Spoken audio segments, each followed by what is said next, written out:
We are the Nerdy Turtle Network.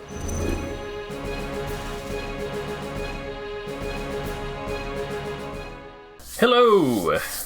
Welcome to the Nerd Turtle Network. Today we are starting the second part of our Anthology season, Icons, Blood and Stars. Where we'll be taking one reoccurring character and heading off into space with him, and meeting various other people. They could all be classified as people, I guess. Cognizant beings. Are we? Sapiens. Self-aware organism. Well, I don't know. Depends on the exact definition of organism. We are not a youth of a nation. We're not a space. Nor are any of us young. Well, actually, I don't know that, but I speak out of turn. Anyway, so I'll be your GM for the day, Jason, and with me as usual will be Taylor reprising his role as Muckboot. Howdy, howdy. Curtis playing Bloodthorn. Hola. Mike playing Eve the Living Nebula. Did I pronounce My that right? wife and I say hello. You did. I keep marking it down everywhere I document the character, so thank you. And Zach playing Silver Shooting Star. How y'all doing today? Alright, and our adventure is going to start off on Earth. Or in orbit around Earth. After the events that wrapped up last season, Taylor, I believe you had said Muckboot was going to venture back out into the cosmos to see what the reaction was out there. So with the Starforgers kind of shooting out, Muckboot knows that he's going to need to go make a report to the Intergalactic Hunters. Because they would be prepped as a response team of, like, something bad is happening. So they'd want to check it out, so he'll go make a report back to his people. Okay. Just as a courtesy, Muckboot had, notified Spear that he would be heading out. So a few days before, you load up. Would have been on the space station for a good chunk of it. Mm-hmm. Because they also already have used his ship before. So he's kind of docked there. But the government requests your aid. They have a prisoner they would like you to take back to her people.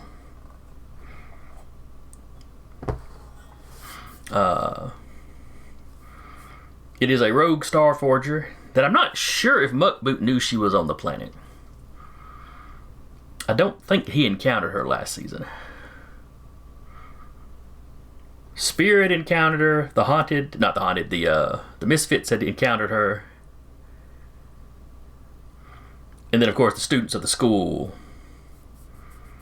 in part 1 of this season had encountered her. Of course, he knows what a Starforger is, and Yeah, the Intergalactic Hunters have a exchange program with Starforgers. Well, of course, they make the best guns. So they have requested that you escort her and one of her Associates? I'm trying to decide on calling it a robot or a droid. One of her AIs back with her. They're, her security droids, they're pretty sure weren't really self-aware exactly. Where her main, lab assistant one seems to be self-aware. And they don't want to come off, they don't want to just trash it and come off to, possibly come off to these intergalactic organizations as like barbarians or something. And as far as the Starforger, they're not super confident they can hold her for very long. But she's also, a citizen of somewhere else.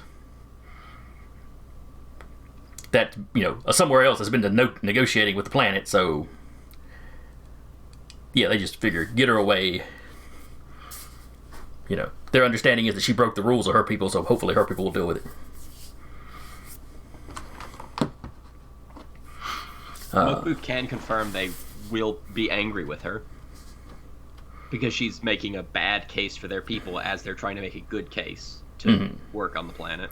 It's just bad for business.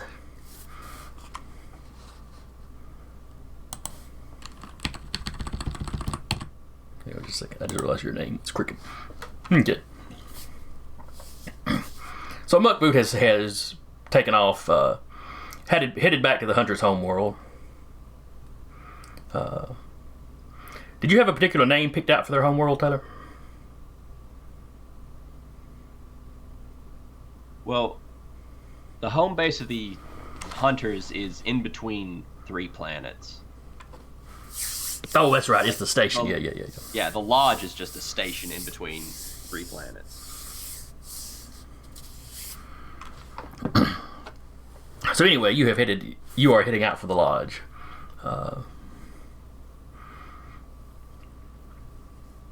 We're gonna land on the nice platform and not the blood platform. What's the difference? One of them you land when you have guests. The other one is you land when you have cargo, Oh, which is usually a bit leaky. you are hunters.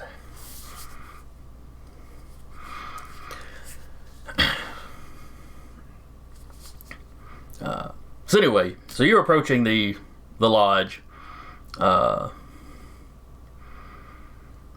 Your guest is complaining loudly. She doesn't understand why she's had to stay restrained this entire time.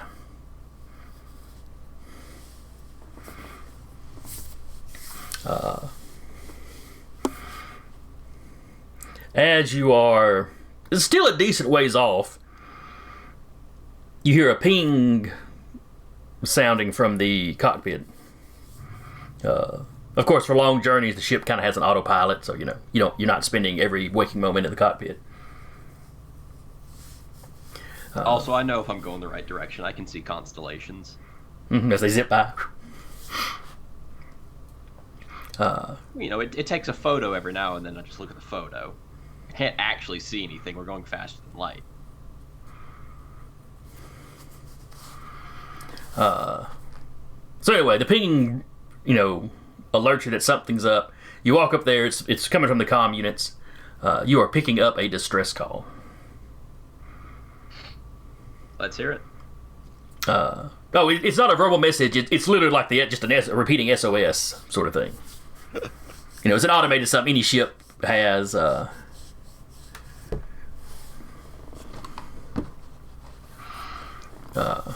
doesn't say, "This is the Kobayashi Maru." Joke's on you. Muckboot would not know what that is, other than it would be some words that sound vaguely human.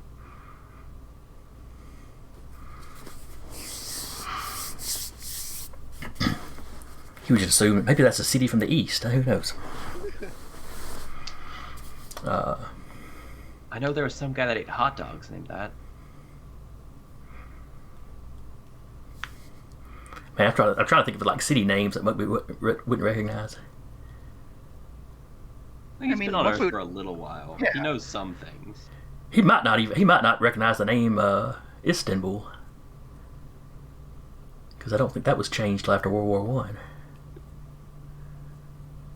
Anyway, unimportant. So you're getting the automated. You're getting the automated distress call from some ship. Which the way the automated calls work, sometimes they'll trigger automatically if a ship takes enough damage. They're kind of low powered and long range. If you begin moving towards it, you may pick up an actual radio signal or an actual recorded message as you get closer. Yeah, Muckboot will redirect and ping back to it to see if he can get an actual comm answer.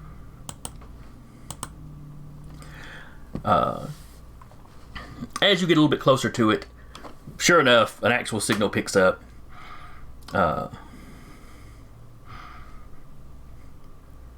It's not a panicked voice, but a voice that's very concerned. there's some fear there, but under control. Sounds like a professional. Calling for help. It rattles off the name of the ship. That they're transporting refugees. They are under attack.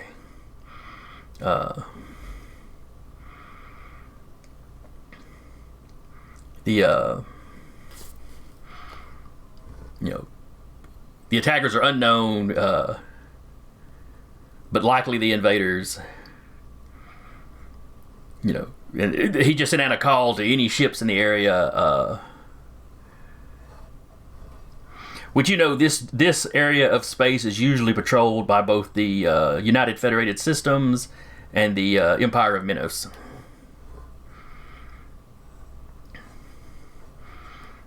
It's kind of an unclaimed buffer zone between those two governments. But they both patrol it to keep piracy under control and make sure trade goes fine. You have no idea what he's talking about when they say invaders.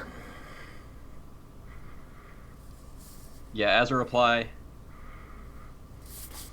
I've been out of system for the past 2 years. Who's invading? I'm moving to intercept. Who am I intercepting?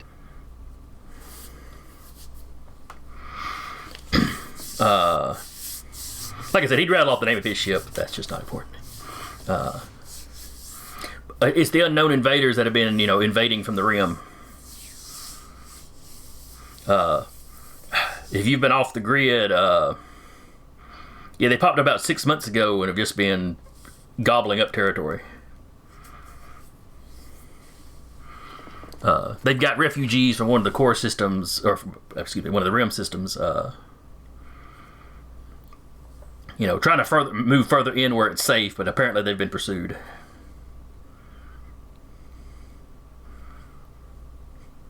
Right. If they do us like they've done other ships, they'll take all the people and just leave the derelict ships floating. That's interesting.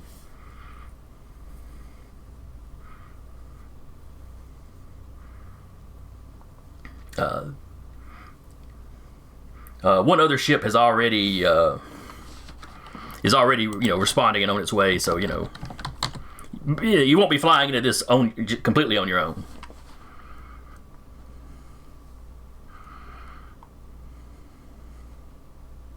Understood. Weapons capabilities of the opponent's ship. Because while my ship has good shielding capacity, it is low yield on weaponry.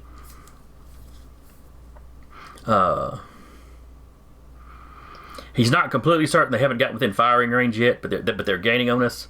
The way they usually work is simply disable the engines and then board the ship. Like I said, they're taking the people for some reason. Crews, passengers, everybody.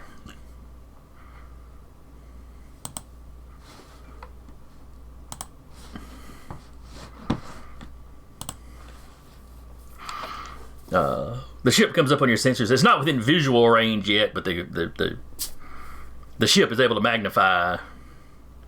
And what you see is a fairly typical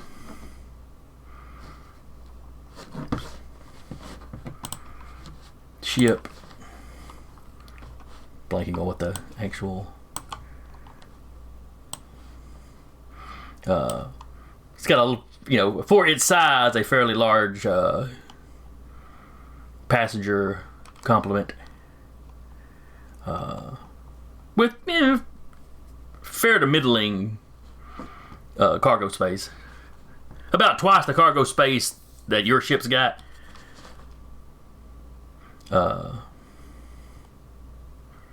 Maybe more like 3 times. While the ship itself is 4 or 5 times the size of yours.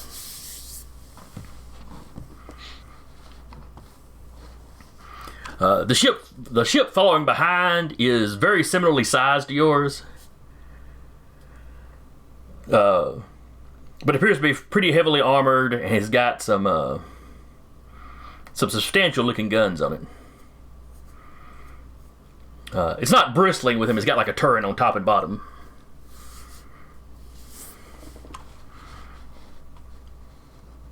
And that was the invader ship? That is the smaller one that's bristling, that's got a lot of armor and those two turrets, that's the invaders. The one that's 3 or 4 times the size of the Hound is the ship in distress.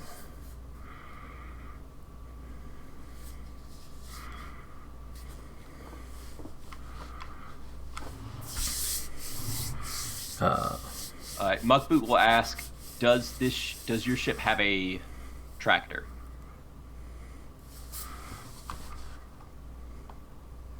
Available and ready.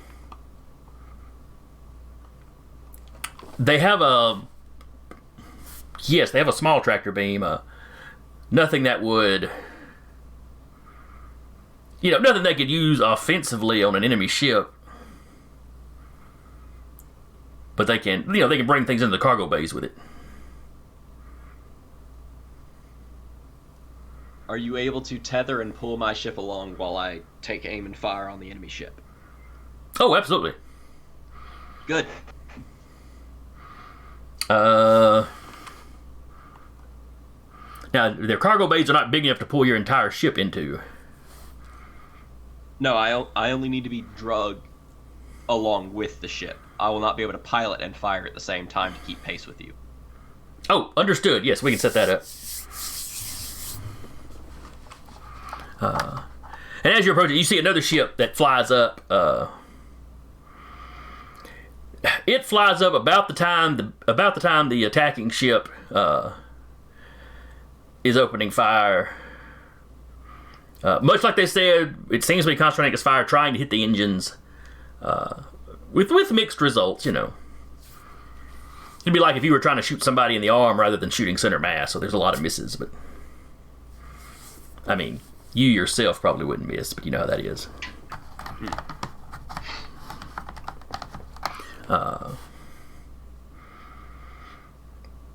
Then we will cut onto the ship. Zach. Yes, sir. You have been you've been listening to this entire conversation between the captain of the ship and whoever this guy is that's flying up and needs the ship, tugged along. You are fully armored up. You are prepared to you'd say help the crew repel the boarders, but nobody on the crew is really up to a fight. They've got like 2 security personnel with little little small handheld kind of stun blaster guns.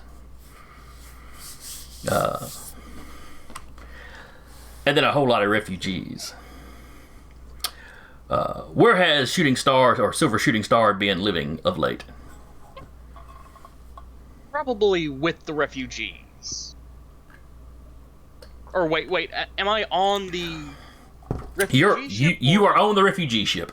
Okay. The refugees are your people. Where are y'all? Where are y'all from? And by your people, I mean the ones you've been staying with of late. Yeah.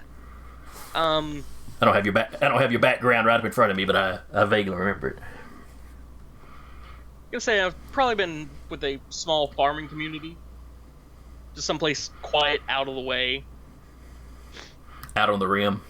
Yeah. Yeah, that didn't work out. It turns out not to have worked out too well for him.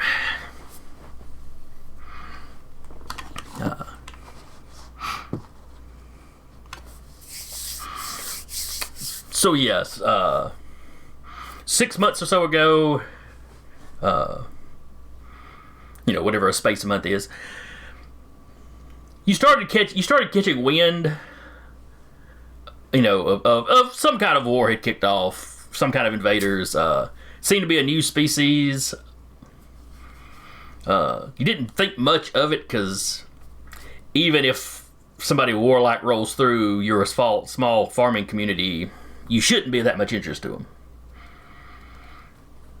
the people you were staying with didn't produce food on the volume that you would need for an army or anything. But that apparently didn't stop them from rolling into the planet.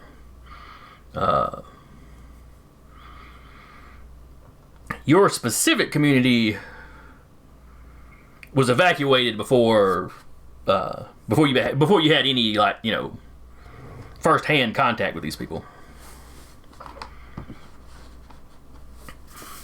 But you'd seen some of their ships as you were leaving orbit, and apparently one of them has followed you.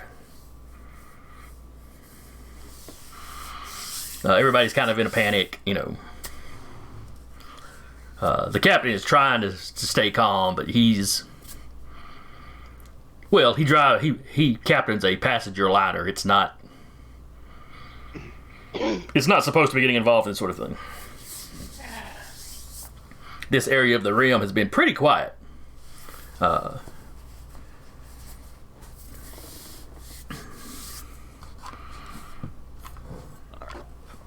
my suit is capable of space flight. Like, not interplanetary distances, but it can stand up to the vacuum. So, I think I'm just going to head towards nearest airlock to try and intercept the ship. Okay. Or not. As the captain is speaking to this one guy, you hear the first mate is over to the side on another piece of equipment, communicating with the other ship that is responding to help. That ship is, in fact, docking at the moment.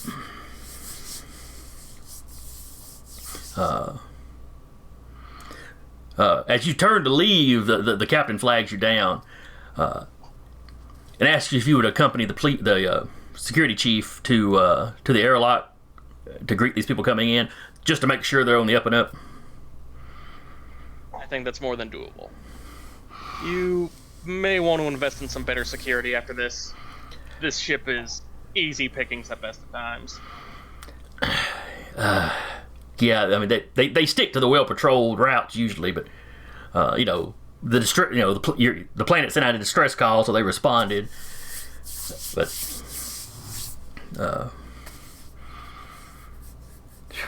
But yeah, he's going to have to rethink his business model.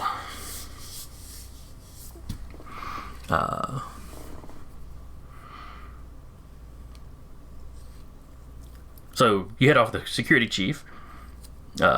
When you get to the airlock, the door opens up, and there's a huge, bulking organism. Looks like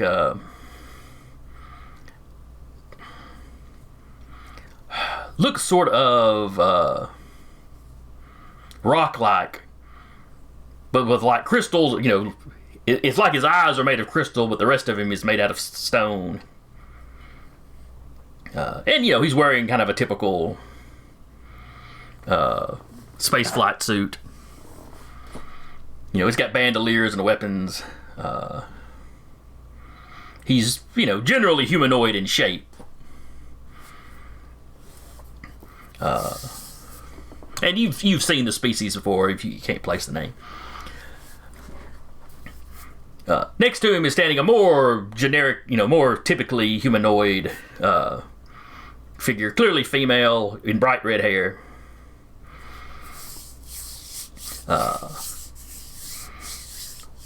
And then we will change perspective to the redhead. Curtis. Yes. You are traveling with one of the hunters. A hunter by the name of Geode.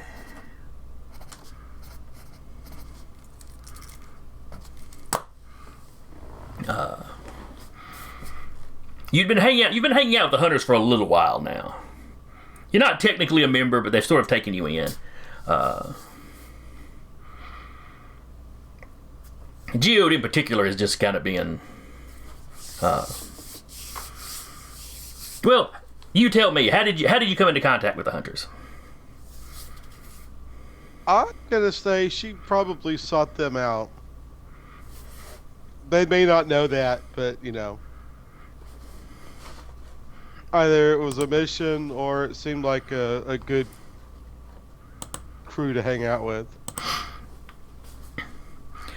Now, does Bloodthorn work for anybody in particular?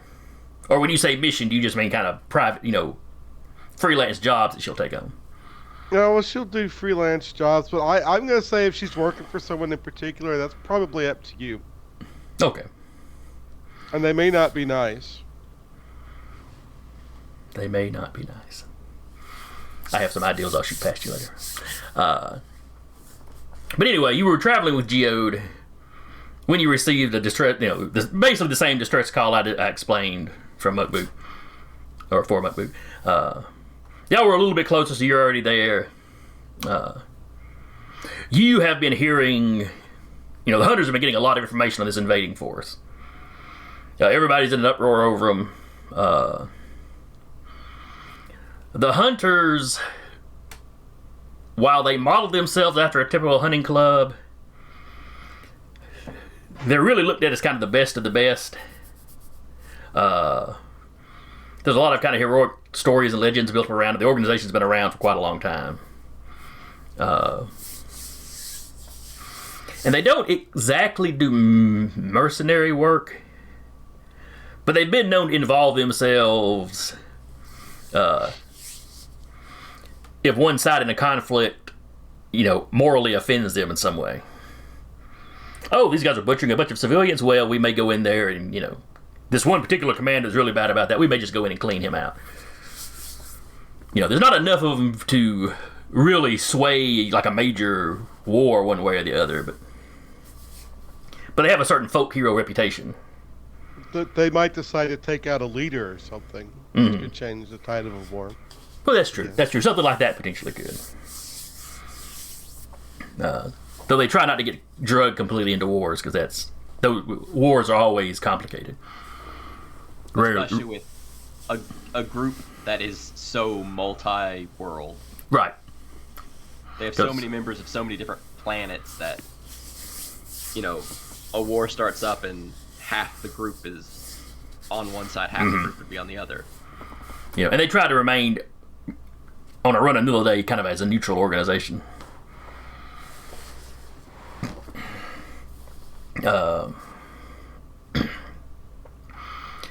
But in situations like this, the tactic of the enemy is usually try to disable the ship, and even if you can't disable it, once they get within so close, they usually begin teleporting troops on board. And so far, regular shielding does not block the teleportation like it ought to. Which probably means whatever tech they're using is just, different enough from kind of what galactic civilization typically uses that it's, that it's slipping by the shield some kind of way. They've only been around for 6 months, so nobody really knows who they are or much about their tech so far.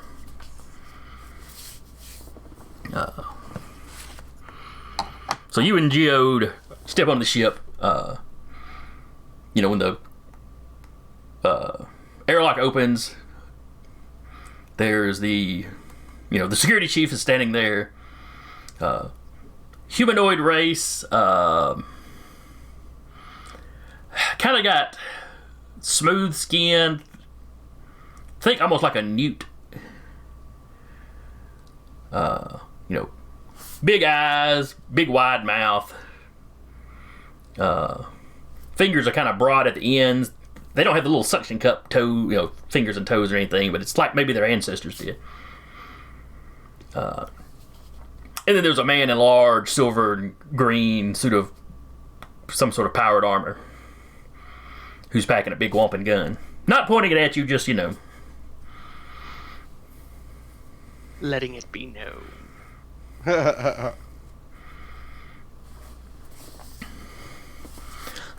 He's just standing there holding it.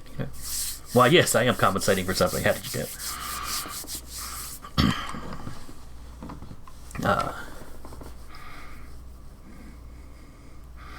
But the security chief steps forward, shakes hands first with Geode, who had been the one talking to him, and then introduces himself to Bloodthorn. But thank you so much for your help. I don't know what we're going to do if they manage to disable the ship. And about that time, the ship shudders and it takes another shot. Think we're about to find out. Yep, Geode reaches back and pulls out his own big honking gun. Kind of looks Shooting Star in the eyes. Looks down at Shooting Star's gun. Back up to his eyes. Of course, Bloodthorn's looks unarmed. She just kind of sighs and says, you boys and your big guns. Seriously, though, who's bigger? Seriously, who's bigger? Well, they don't hold them up to each other to measure. I mean, one's a little longer, one's got a little more girth to the barrel. It's. I was gonna say. Everyone gets a victory. Now, Zach, is your gun energy based or projectile based? It is energy based. Okay. Geodes looks like it's probably projectile based.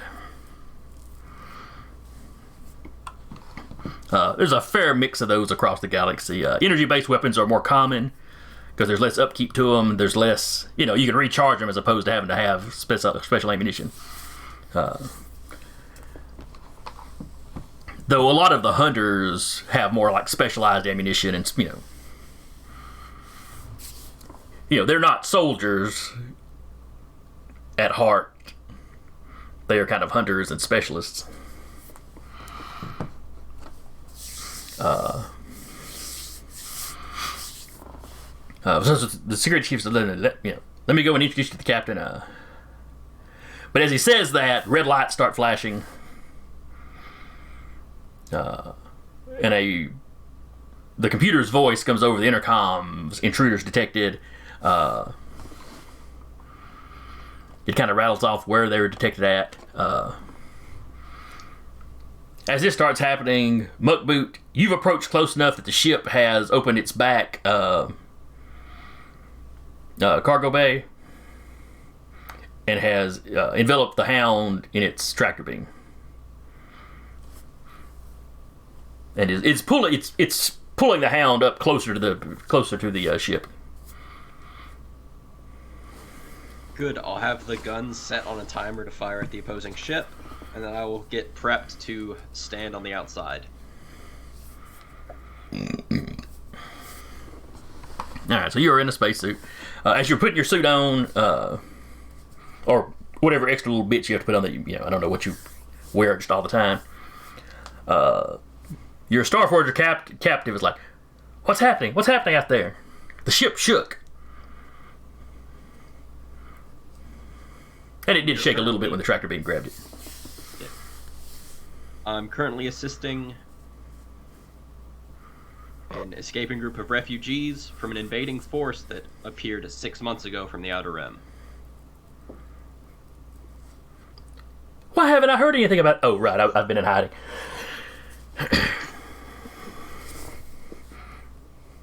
Wait, you're putting on your space... Are you going outside?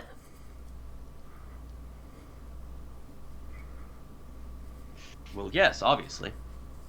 Does your ship not have guns you can shoot? They'll be firing on a timer. I could probably fire them better than that. Most likely. But I need them hitting at a specific point at a specific time. I then fire immediately afterwards, crack the front end of the ship, and then let the vacuum of space do its work. I'm going to assume you mean the other ship. Please, just don't let me die on this ship. Well, to be fair, I've never died on this ship, and I've done this several times.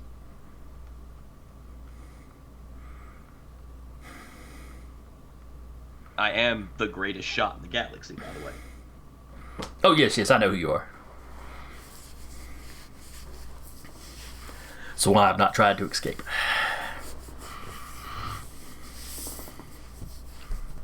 I'll put in a good word for you since we're clearly going to need weaponry with an invading force. You'll serve time off. I'll hand you some of my blood discreetly.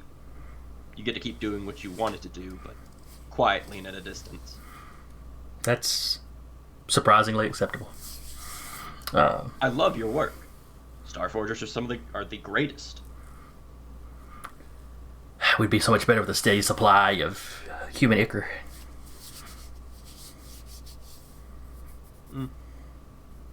You should have tried pigs. Humans found out that their blood is very, very similar.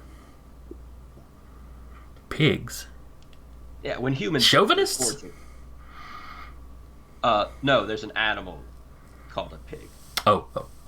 Wait, It was yes, the things bacon comes from. Yes. Yes, in metalworking, humans discovered it was very similar to human blood in making metal better. Well, if I ever get back to your planet, I'll keep that in mind. All this conversation while, shots are being fired at the distress ship. Well, yeah, I'm getting a suit on, getting outside. All right, now let's cut over to, as you're climbing on, let's cut over. Mike, what does Ib do on a regular day? Well, I haven't figured that out yet because I was waiting to see who Ib would be paired up with, if anyone. But assuming that Ib has not met any of our cast of heroes, then I would assume that Ib would be swept up in some kind of some group of beings seeking out Eve's wisdom, again with the assumption that a sentient nebula must be a wise and ancient elder of the universe. In fact, it could be anything. It could be anything from being asked to mediate in a dispute to being asked to maybe people coming up to Ebe looking for a blessing of some kind.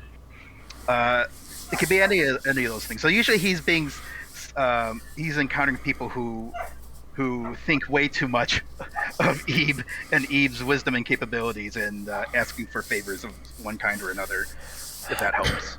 So for the past 5 days, Ebe has been on a small ship. Is it the refugee ship? No. Well, Okay. you could argue that these people are refugees, but no. It's not that on the stress ship. It's on a ship a little bit bigger than the Hound. In fact, let me go ahead and throw up the picture of the Hound. And we're all going to have to train ourselves not only to pronounce Ebe properly, which I did not start off doing, but also Ebe uses no pronouns, I've decided. So always refer to Ebe, and Ebe refers to Ebe self in the third person. So that may sound confusing and ultimately sound very egocentric, but that is simply how Ebe rolls. I like it. So other people might say they, but if Ebe heard that, Ebe might correct them, or Ebe would just let it go, but Ebe would just say Ebe. If Ebe has the emotional maturity of a teenager, I'm sure Ebe would take every opportunity to correct. Well, actually. Exactly. Ebe talks how Ebe talks. Ebe approves of your jib there. Ebe approves. But Ebe has been on a ship that's basically would have started his existence as like a pleasure yacht. Can comfortably house 10 passengers as well as a few like staff. Most of that has been, most of the amenities have been removed. As the ship is currently owned by a group of sort of monk philosophers. So I mean, it is a comfortable ship to travel in, but all the fancy stuff has been removed. All the worldly distractions. The hot tubs have been pulled out, but they're showers. I hope the steam baths haven't been taken off. That might put Ebe at, that might be the closest Ebe gets to Ebe's old neighborhood.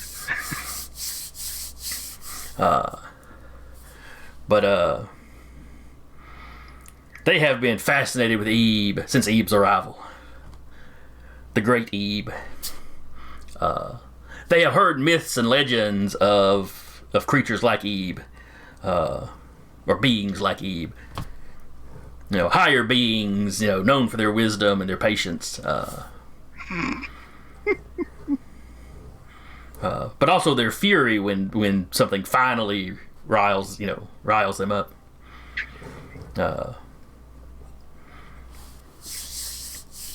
A righteous fury, of course, but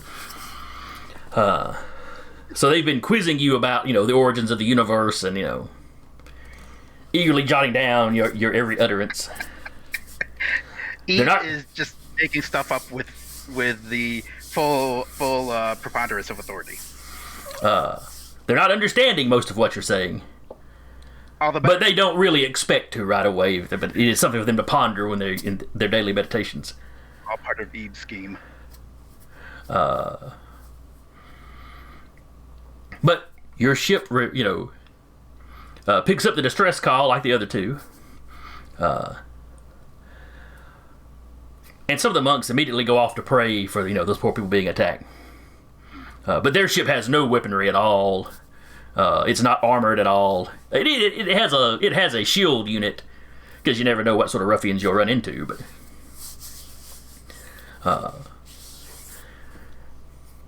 But it's built primarily for in combat, just running away. Well, so while they would like to help, they don't think they have any method in which they can help. But you have Ebe, and so too will the. I'll also have to.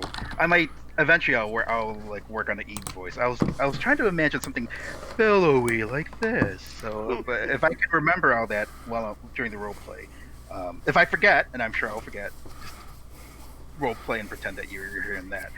Maybe that's how Ebe naturally talks, but Ebe has started, speeding up his speech as he deals with, organics more. To be honest, Ebe sounds like Ebe might have work on Ebe's own voice as well. Anyway, right? I was even thinking put on airs. How does? I see what you did. Ebe, how does Ebe talk? I was thinking, of course, being icons, don't worry about it.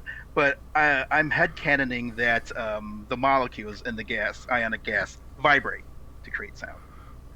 I also forgot to purchase any kind of life support because Ebe, I can't imagine, eats. Certainly not like conventional humanoids do. But we can hash out the points later on. But yeah, all this fun stuff. Oh, I also figured out, just since we're establishing the character, you know how nebulae, you can only see the awesome coloring when they're reflecting space. And in fact, in my nebula research, I've found that a lot of times, our earthbound photographer, astronomers will actually add the color, just represent the kind of fluctuations in gases and the ions that would be invisible to the human eye. But the artwork is way too cool to modify. So what I'm headcanoning, and it's my character, so headcanon counts. Yes. Headcanon is canon in this case. Yeah.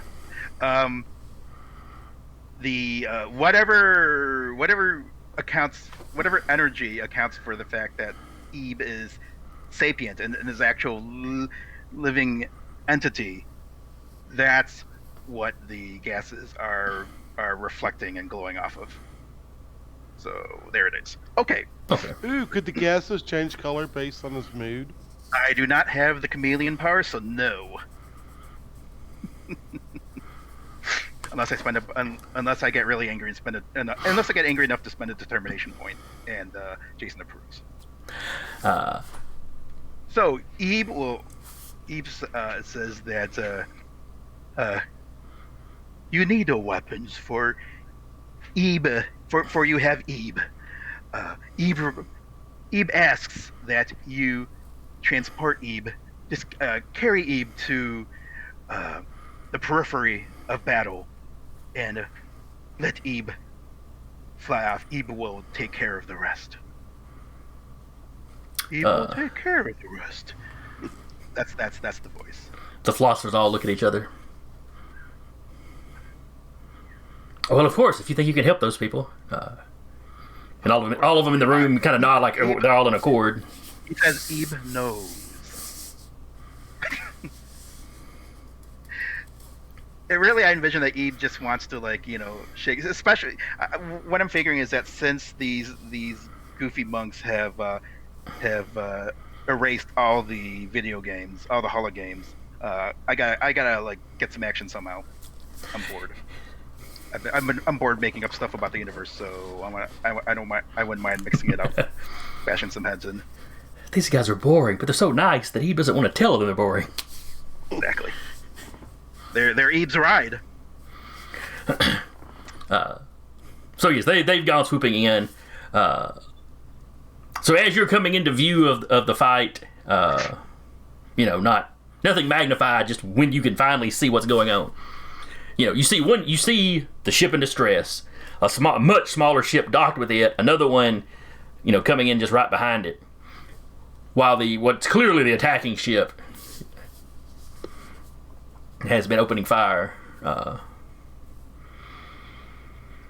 The monks are hesitant to get any closer. They're within good visual range, and the one doing the piloting, oh great Ebe. How much closer do you need us to approach? Do they have anything like? Was there anything that could, like something comparable? I know this is a pleasure cruise, but anything comparable to like that could, anything comparable to like a torpedo tube, something that can launch, that can propel someone out of the ship? Is that a thing, or do I need to like? I don't know, rig up do I just simply need to isolate myself in one of the chambers, open up the thing, and then the vacuum pulls me out towards the fight? An airlock's really the best they've got. That'll do. I mean, they've got like, a couple of escape pods and tubes, but that would involve launching the entire escape pod. Sure. I don't know if that would be necessary. What Ebe is thinking is that Ebe will eject Ebe out of the airlock, and then use stretching, because I don't know if you caught this when I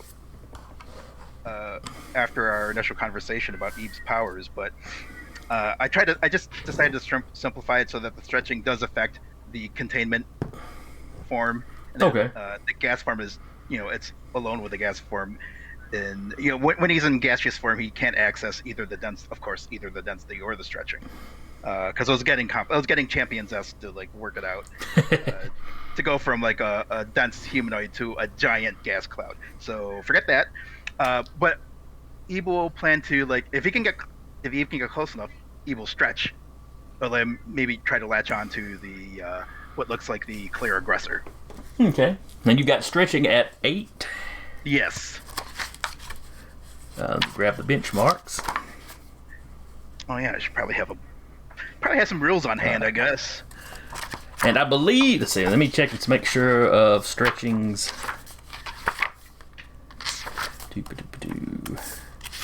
Servant shrinking, stretching.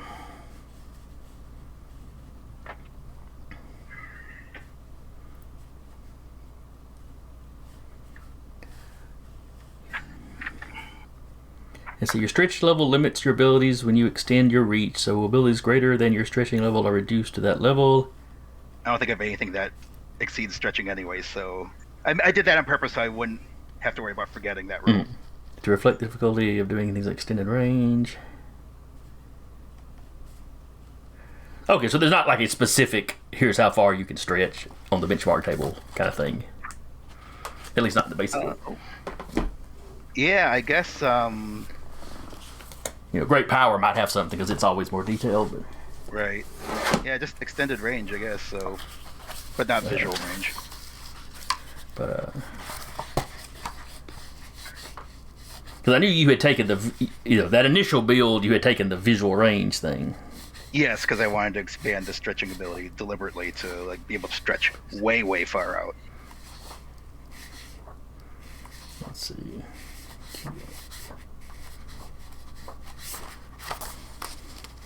Just see if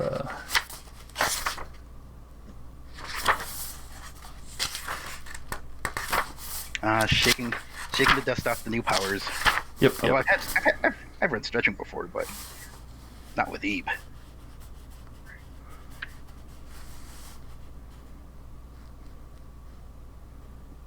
The JMA requires stretching tests for extreme distances or difficult uses of the ability. All right.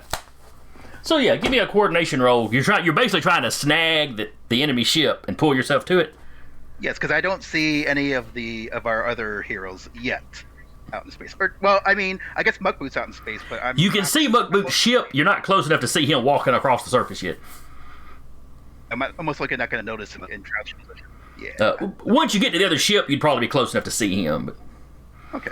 but yeah, give me a coordination test. Ooh, No. It's stretching, so this would be... I guess it would be prowess. Okay. And here's where I remember how badly I lowballed my character's physical attributes. Well, you enjoyed Blessed Thorn in part 1 having such low stats all the time. So. Yeah, exactly. I'm too used to it. Here comes Browse. Okay. All right. And let me roll a difficulty. I don't think you'll need to. Ouch. The ship is not doing any evasive maneuvers. So I'm just going to roll a straight, d6. Because it's not, nobody has fired on it yet, so it's not trying to evade. It's just coming in Gotcha. and firing. It's also a spaceship. Roll a d6. I mean, not a maybe D20. I do it, but just like, Okay. Oh, yeah. Yeah. Too big a dice. All right. Hey. There we go. All right. Moderate success. Nothing fancy, but you managed to basically stretch out and then just kind of wrap your whole hand kind of wraps around the, I guess you'd say, the fuselage of the ship. Is it visible? Yes, you see this. You've seen the artwork for Eve, right? Yes. Okay. Yes, you see like just this long stretched out something that with clearly a big hand that expands even more as it gets close to the ship, wraps around the ship, and then like pulls the rest of Eve onto the ship. Yeah, Muckboot will go on comms with the group he's talking to. With his. Yes, this is Muckboot. There's a living nebula that just attached itself to the enemy ship. I have to refrain from firing. And he'll cut his ship to stop firing for the moment. And the captain's like, we're picking up another ship approaching. And then you hear like a little side conversation where one of the other crew is talking to the ship. And it's the, the brothers of, peaceful meditation or, some flowery name. Muckboot doesn't specifically recognize the organization, but you're aware of that sort of thing. And yes, they were traveling with the Great Ebe. And Ebe requested that he be allowed. Ebe requested that Ebe be allowed to help these poor distressed people. We wish there was something we could do, but our ship is we are pacifists and our ship is unarmed. But Eve shall reap righteous vengeance on wrongdoers. They have no doubt. So the captain goes back on. Muckboot. Yes, our new friend is apparently named the Great Ebe. And according to the people that flew him out here, they wanted to help. Well, as long as Ebe is on that ship, I cannot, in good conscience, fire. Well, let's. I guess we'll just have to hope that he, hope he can do something to take care of the ship, or they can do something to take care of the ship. Then, and you hear the proximity alarm, the intruder alarms going off inside the thing. Do you need assistance in your ship? We actually have another hunter on board now, or another couple, perhaps. And one of the refugees is well equipped for defense. So, wish us luck. Muckboot goes, another hunter? Pardon me for a moment, and he'll swap his comm to the local hunter line. Okay. His call sign Muckboot. What hunter is on this ship? And you hear a very familiar voice. Muckboot? Geode. Ha, the great hunter himself. And Muckboot, you know Geode. You've known Geode since Geode was the equivalent of a teenager. Yeah, Muckboot will know most hunters in the guild. Geode's been on Earth One of the before. top dogs. In fact, you met Geode on Earth. Oh. Geode. He's old and one of the ones that was with me at the start. He was the one that hunted you because he didn't realize meat could be smart. Oh, okay. And it was his father that showed up and split y'all up and explained everything and talked you into coming off into space with him.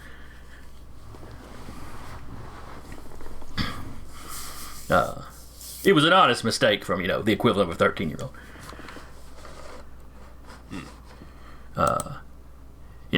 He's amongst his own people. He's considered good and grown now. 30, 35ish. His people, silicone based, they live a good bit longer than than most humans. Well, happy to hear from you, sir, and glad that you're in the fight. Yes, well, we have an unexpected guest now attacking the enemy ship. I cannot fire upon it. Are you good to handle the intruders on your end? We're moving to engage now. We have not seen them. We're not sure how many there are. If you need me, just tell me, and I'll do my best to get in. As soon as we make contact, I'll let you know how many I see. Yes, sir. Right now, I'll just keep an eye on the enemy weaponry. If they launch any projectiles, I'll fire them down. Understood, sir.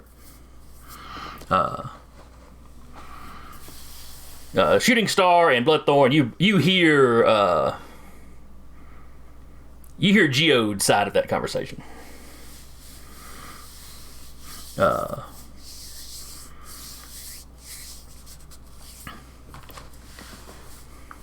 And let me switch y'all over to the distressed ships map.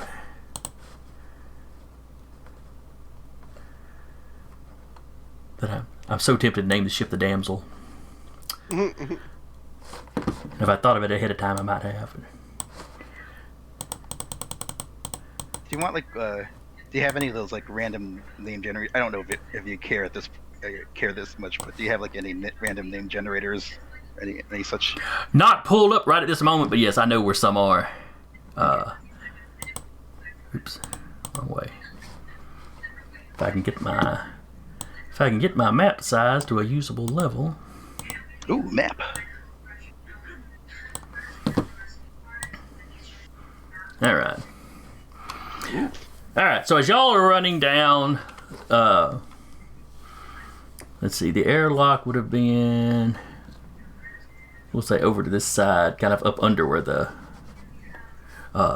escape pods here are. So y'all started kind of over there. Let me throw y'all's minis down.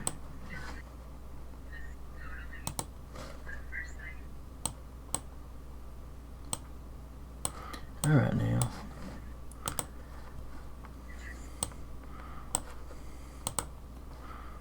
Now I haven't made a proper miniature for Bloodthorn, but Yeah, the image I've got very copyrighted, no doubt.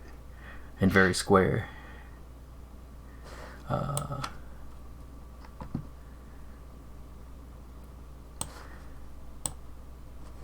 right, so there. Oh, hang on. I threw Eve on the map. Eve does not need to be on the map. There's Silver Shooting Star. Let's see, Muckboot will not be on the map. I'm going to go ahead and just throw the Bloodthorn artwork out there and we'll get a proper token made later.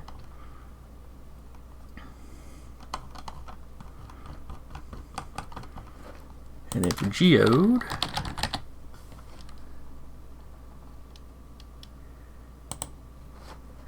shoot. Apparently I deleted the alien Rocky. Yes, you have. But I bet Rocky's miniature's still in here. Let me just find him. As always, I tell myself I'm going to organize these things where I can find stuff quicker, and I never do.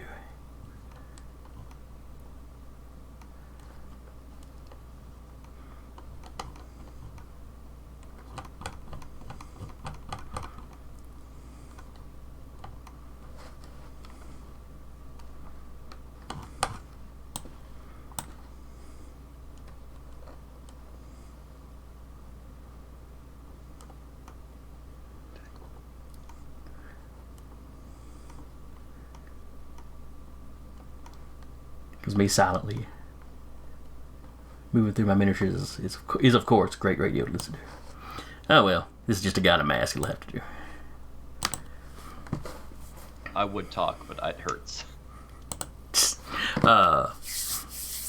So y'all are on that side. The intruders apparently appeared over here.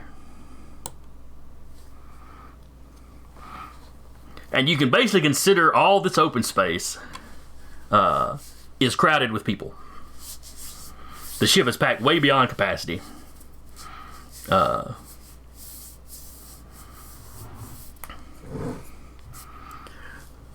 So the area has the quality crowded.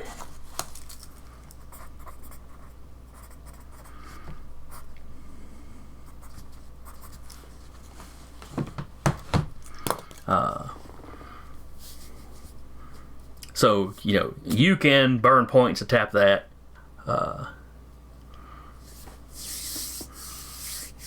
And I will, of course, be tapping it to give you trouble.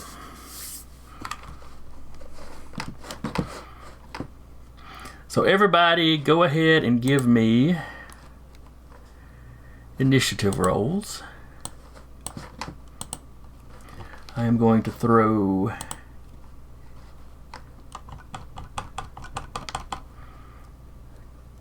Ebe outside the ship here. This roller continues to love me. Muckboot outside the ship here. Just so I can put y'all in the turn. Is initiative based off of coordination, or is it a choice between coordination and awareness? I was thinking it was coordination. It's coordination, because Muckboot always goes first. Right. Thanks. Not a problem. Nice. Alright, so Shooting Star got a 10. Did I give Shooting Star? Yeah, there he is. Alright, so Shooting Star goes on a 10. Bloodthorn goes on an 8.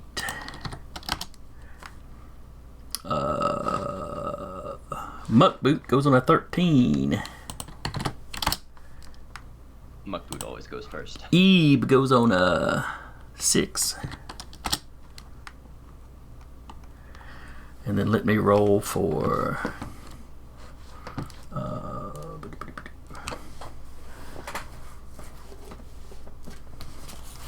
find my stats for all these guys. Alright.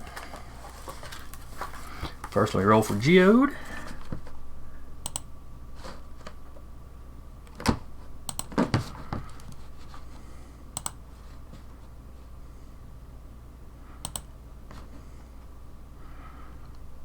Okay, so he rolled a 2 plus his coordination.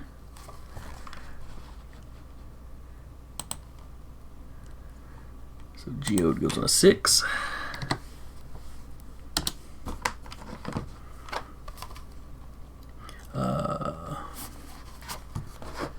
And then the enemy guys, not that you can see them. Keep going to the wrong roll 20.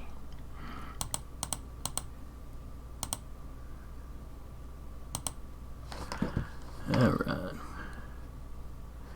Get some to throw miniatures down for them as well.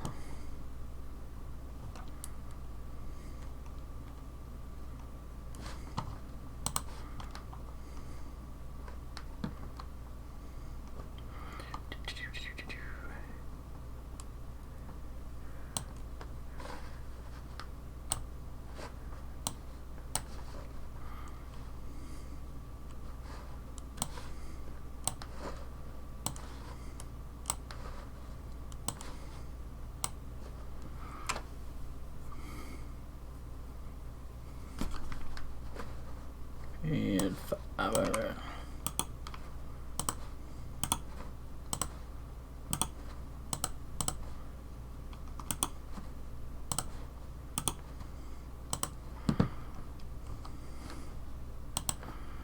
All right.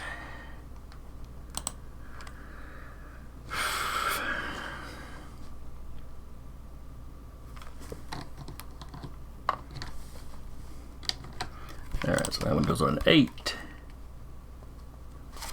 That one goes on a 6.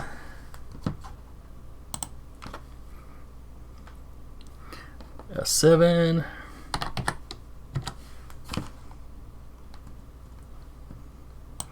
A 6. And a 9.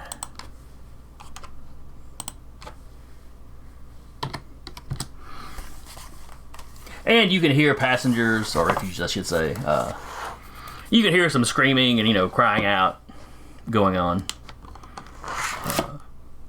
People are clearly freaking out.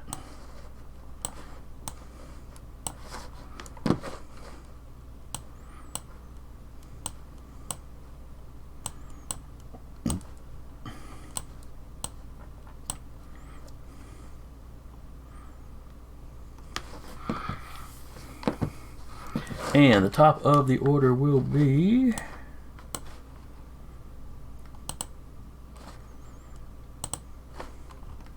Muckboot. How surprising. With a 13. Alright, Muckboot, you are out on the hull of your ship. Now, you had set your ship to fire on a timer, correct? I deactivated it once I saw a giant arm coming out. But yes, Okay. because I'm still in Communication with your ship, that communication makes with sense. my own ship. And while your ship is not self-aware, it does take verbal commands just fine. It's a slightly better version of, Siri running it or something. It's a smart ship. I'll check to see if Eve has any kind of open communication device. I don't know that Eve has got any equipment on him. Does Eve carry equipment? Negative.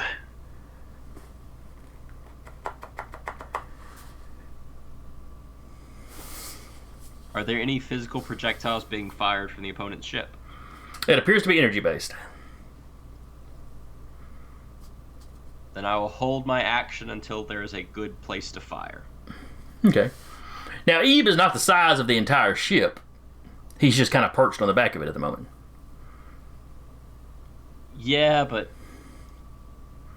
the thing is, if I cause an explosion and it affects a living nebula, I'm kind of in trouble. Yeah, it's possible. Because these things are fairly revered and have cults. Well, there's some myth and legend to them. These philosophers are like the first cult of the nebulae that you've run across. But also, there was a giant criminal one back in the day, so, I really just don't want to get on the bad side of them.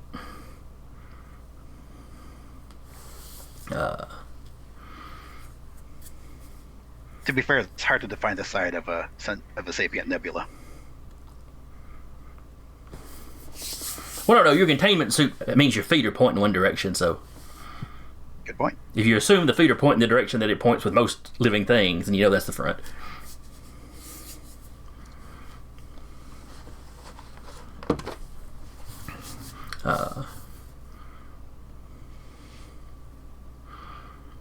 Alright, so as the ship gets closer, Muckboot, you can see through there's like a canopy on the front.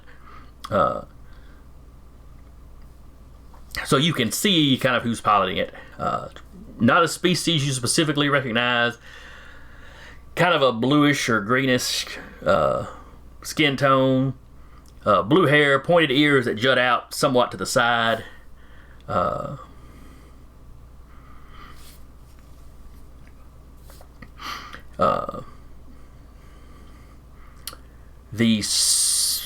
What you can see of his upper chest It looks like kind of a typical space flight suit, but with lots of extra little fancy stuff. Think like military uniforms from like the Napoleonic era. You know, in Europe where you had all the little tassels and the robe, rope bits and the. It's very fancy.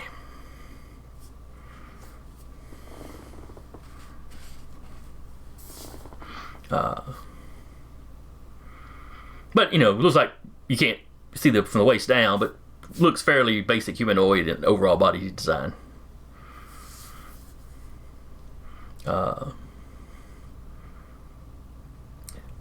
And he's kind of straining his head around like he caught something out of the corner of his eye, or almost like he's trying to see up on the roof of his ship, but he's just not in a position to do it. But that means he's taking his eye off of the distressed ship for the moment.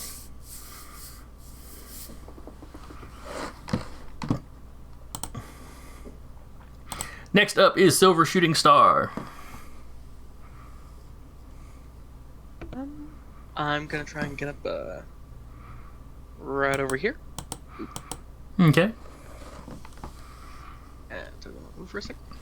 And I'm gonna try and take. Do I have a clearish line of sight at this guy right here?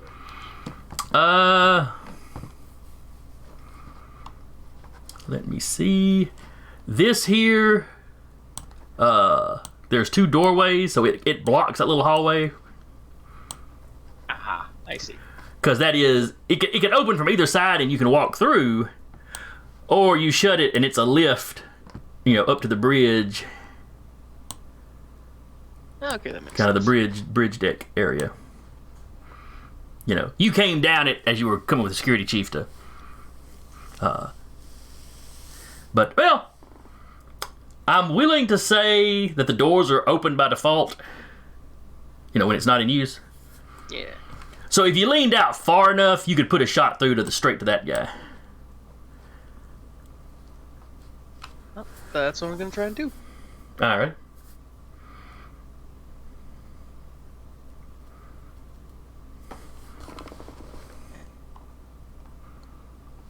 Oh, nice. And I don't know how well you can see the token for your opponent. I got him. Swell him up a little bit. So yeah, they're wearing helmets. It's almost skeletal looking, but then with the ear things poking out inside.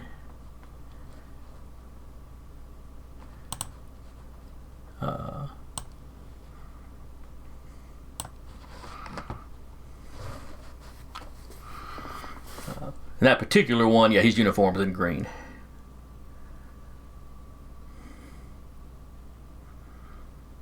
He's holding kind of a big bulky look. It looks like a bulky pistol kind of thing. And as you lean out to take a shot, you see him, firing on the refugees that are sitting around. So I have zero sympathy when I pop. Oh, that's right. You made your roll, so he needs to make his. Oh, there you All right, so that's coordination. What is their special?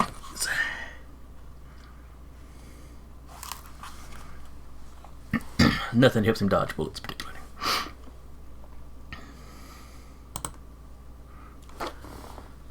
Oh, he rolled quite good though.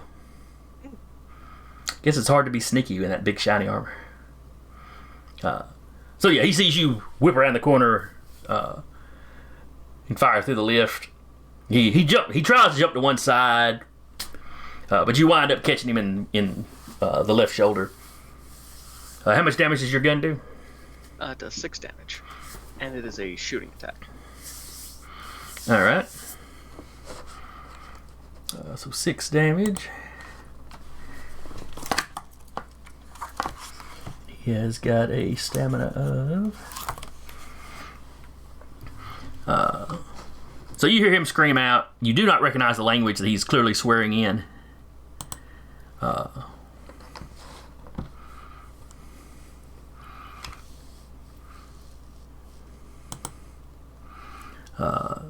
he kind of falls back.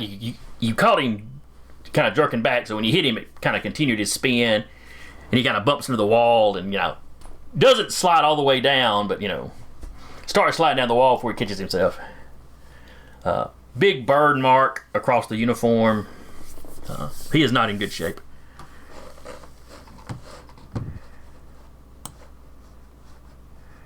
And then next up is one of the invading folk.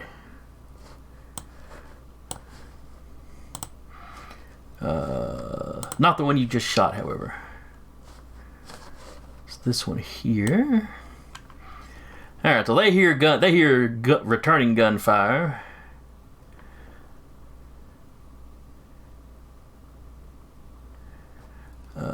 So he runs around, sees his buddy.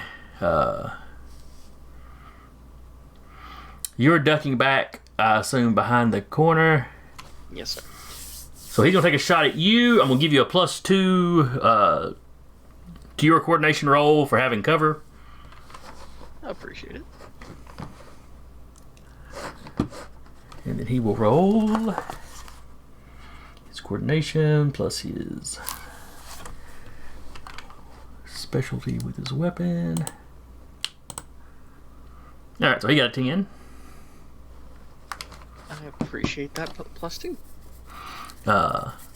So yeah, you're pulling back, he shoots, it hits the wall. Doesn't seem to have done any major damage to the wall, though. Next up is another one.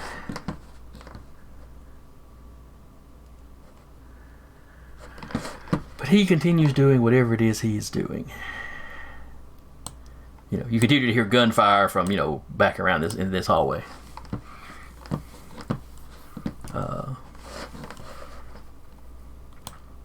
Next up is Bloodthorn.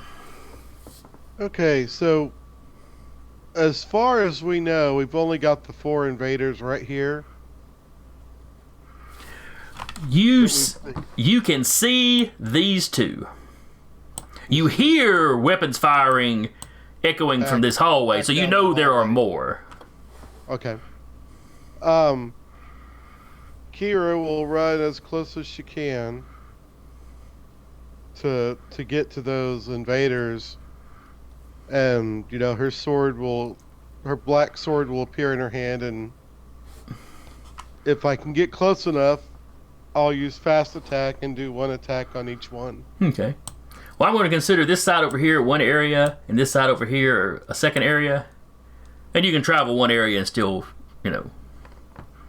do things. So we'll say you can get right up on him. Okay.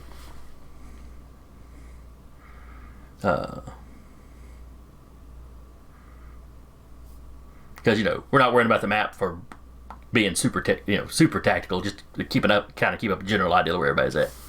As long as you're in the same area with them, you can affect them. Okay.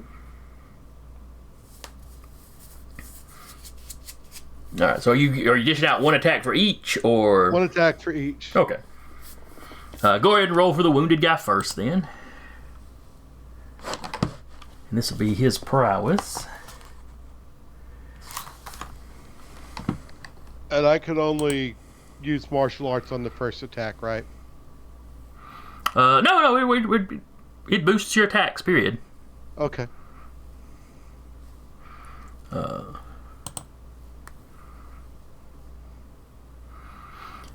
So you rolled a 13 and he rolled a 4. So I'm going to say that's probably a massive success. Not going to bother doing the math. I think so.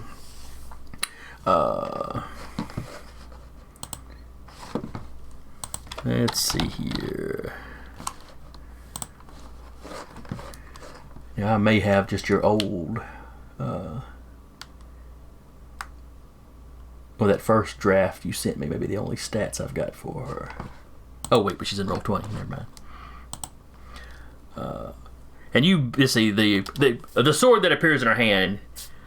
Does it coalesce out of something? Is it just not there 1 second and there the next? It might kind of look like it grows like a lightsaber, but it pretty much just comes out of nothing. Okay. And it looks like it's pure black. Yeah. Like it's made of shadow or like it's made of a black material. Does it look physical or does it look like energy? I don't know. It might even change, maybe, because it might. If it looked physical, it really isn't. So. But the actual power is life drain or energy drain? Energy drain, yes. Whoa, opened right to it. Alright. Make a prowess test as the target. Well, you definitely did that. Alright, then it is a test of energy drain versus strength or willpower. You choose when you take the power. I think you went with will. I did. Alright. So yeah, give me a roll with your energy drain. He got an 8 for his will. Alright, he drops. And let's see. Do you have the thing where that heals you? I do. Okay, well you can take. It's automatic with energy drain. It's not an extra. Oh, okay. That's right. The life drain is an extra where it does. Where it goes beyond and Yeah. starts killing you, I guess. Yeah. So he passes out essentially.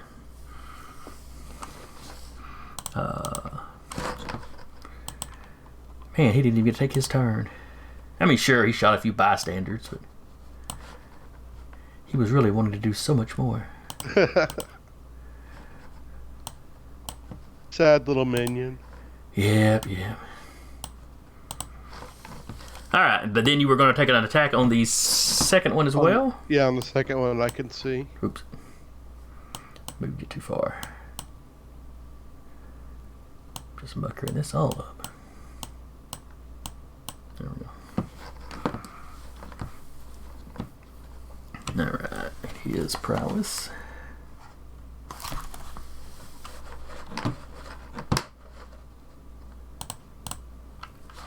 Alright, so he got an 8 versus your 12, I assume. Yeah. So that's a major.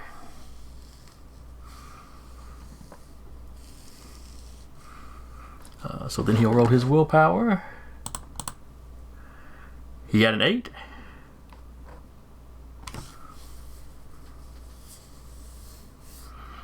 And that's versus your 11. Yeah. All right, so you drain him for. You said it would. You said you did 8 points. Yes. It doesn't help her because she hasn't been hit yet. Yep. Well, he goes from 60 to 0. I mean, not literally 60, but.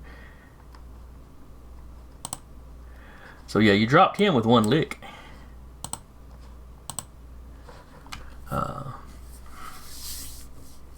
So these guys look like they're wearing probably.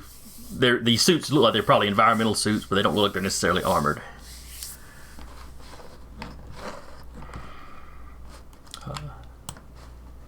Not that armor would help with what you're doing particularly. All right, and then next up, you just get the 2 attacks, right? Right. Okay. Well, never mind. You downed everybody in your area, so. All right. So next is 2 guys. They heard sound suspicious like their buddy's getting taken out, so they are running back down here. And both of them are going to take shots at Bloodthorn.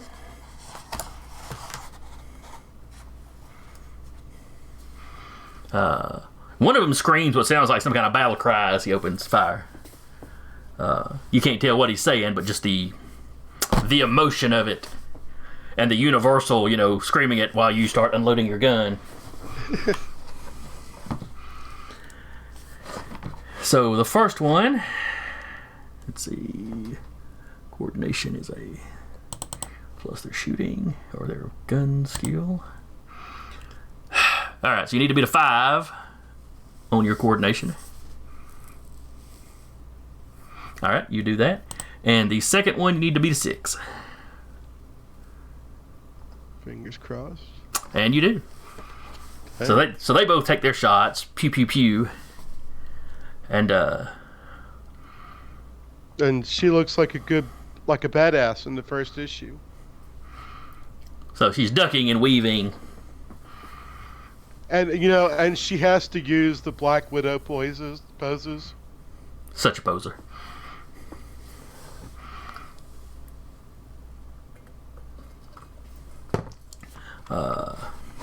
Then next up,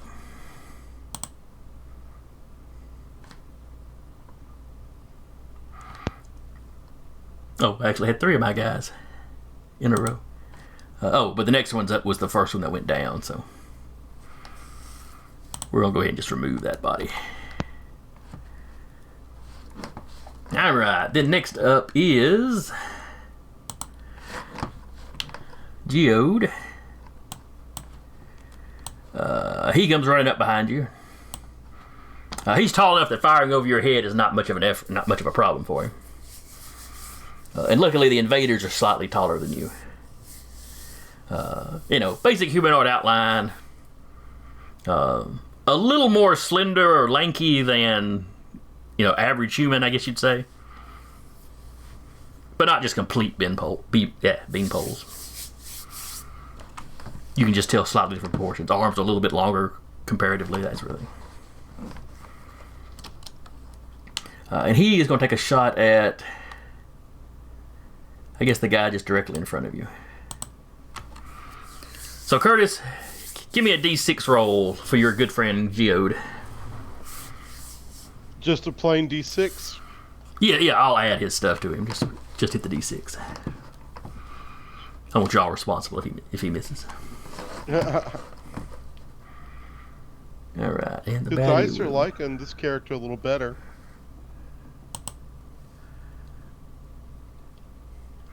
All right, so coordination is a 3. All right, so he got a 6. You rolled a 4 plus Geode's coordination. So you got a 9. He got a 6. He takes the hit. Geode's gun does 7 points of damage, so the guy is still up, but he's barely still up.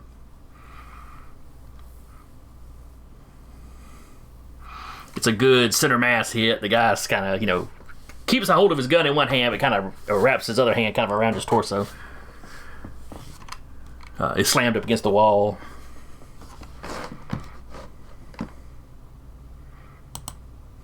Then we duck back out into space. Ebe, you are standing on the back of a ship. All right. So, I think the first thing Ebe will do is test how tough the hull of the ship is, and just see if he can punch through it. Or excuse me, see if Ebe can punch right through it. Which means Ebe says Ebe smash. I'm going to call my role description that. I'm glad I could inspire. All right, so your strength is a 2. Oh, right. But you've got density when your gas is compressed. Yes, so it will be an 8. All right. First, there's the prowess roll, right? Or how does this work against the big stationary target? A prowess roll like normal.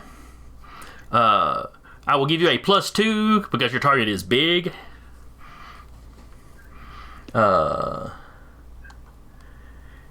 And he will still make his handling roll because he's realized somebody's up there, so he's kind of like shaking the thing. Oh, okay. So, should I add the roll? If I use I'm just gonna hit the button, and you may need to add the 2 manually if it doesn't give me a chance to do so. Although I could just, I do see there's a modifier. Should I just enter it in? Yeah, you can do that. This attack. All right, done. Wow, and it's still a 7. All right, so that's a 7.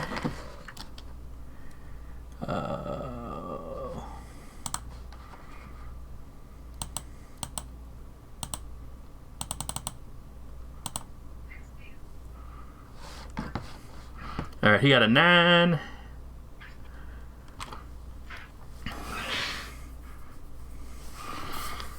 All right, so with him shaking it, you know, you make contact, of course, because you're just punching down, but it's not at a good angle, and the way the way you hit and the way the ship's armor is angled, it's not a good straight on hit. It kind of deflects your fist to one side slightly. Gotcha. Ebe will figure out something different for next page.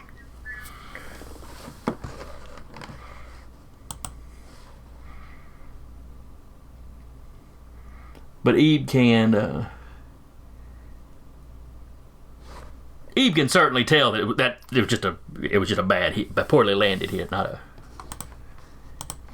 You know, Ebe is not left with the impression that the ship is impenetrable or anything. Muckboot. You see the great Ebe as you have been introduced, or as he has been introduced to you as. Rear back and kind of punch down on the ship. Doesn't seem to do much damage.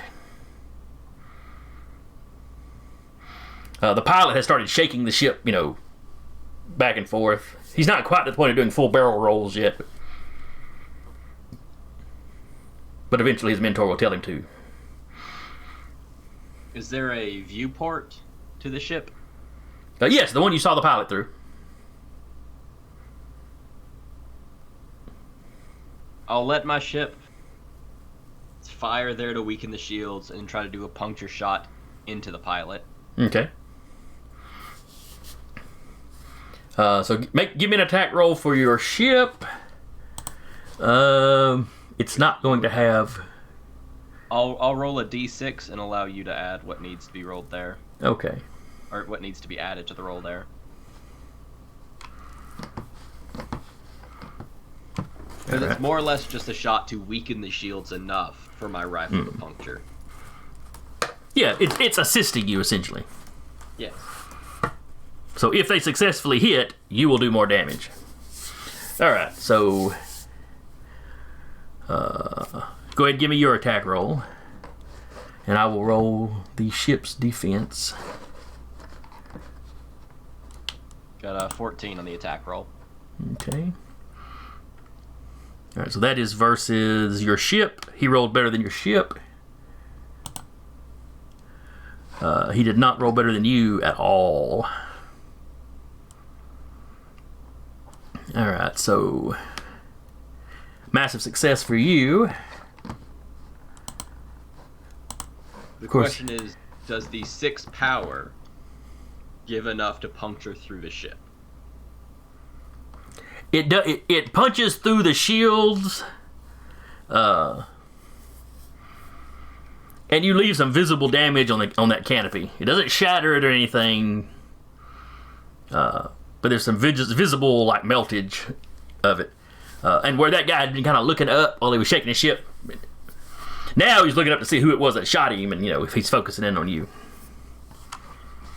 It's understandable. Sadly, the viewport is typically at the center of a ship. So he can do all the rolling he wants. He's going to be the easiest target. Yep. Unless he veers off, which will take him outside of a. His weapons are on turrets, but. Which will also change the range of teleportation and. Yeah. Oh yeah. I get what you're talking about there. Cruise to win. All right, so 1 point of that got through. All right, so yeah. All right, I have marked down the damage he has taken. Next up, after Muckboot, is Silver Shooting Star. I'm gonna slide up to about here, and Okay. I want to try and I'm gonna try and put the quality pin down on this invader right here with my plasma rifle. Which one? This one right here. Okay. The uninjured one, okay. Yeah.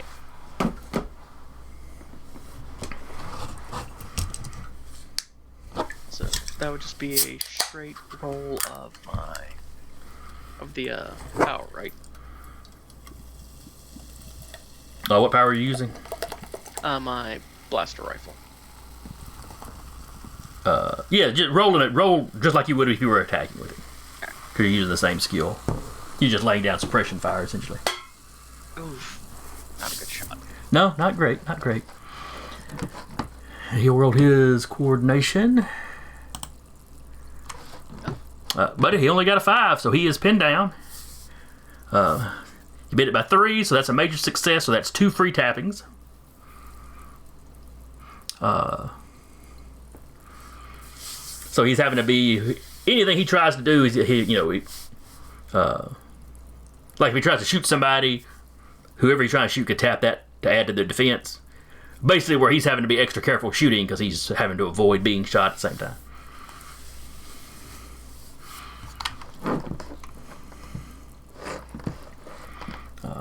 Right.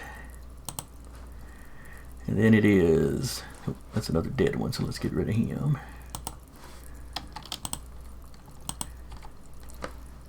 Well, not dead, because Bloodthorn stuff just drops people. And then it is this guy down here who had been ignoring the fight and just carrying on his mission, been walking down the hallway just capping anybody he saw.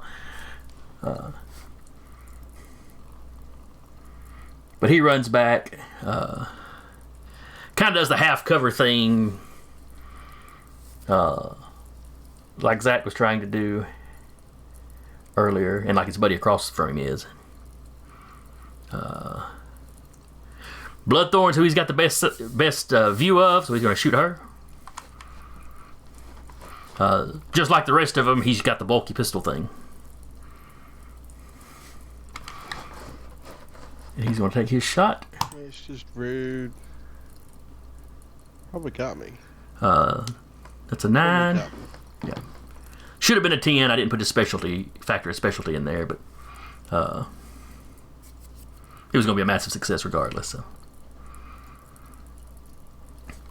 So, all right. At least one of my guys hit one of your guys or gals. So I'm content. All right. I'm going to need you to make a strength roll versus the level of his stun.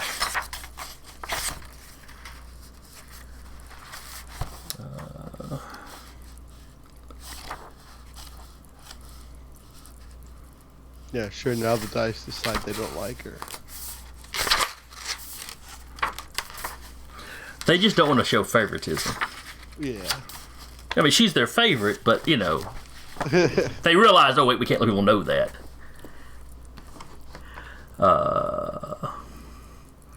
Okay, so you rolled a 5 on your strength, and then I roll for their stun, which is a mighty 7.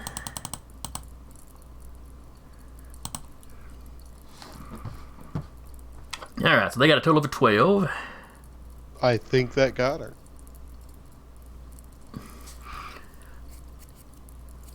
Yep, so that's a massive success on a stun. That means I'm out for the rest of the fight, right? Unless you burn a Determination. determination to give yourself, tap something, burn a determination to give yourself advantage, you can make yourself wake back up. Yeah, a major success stuns for level duration. A massive success leaves the target stunned for the duration of the chapter, or until you release them.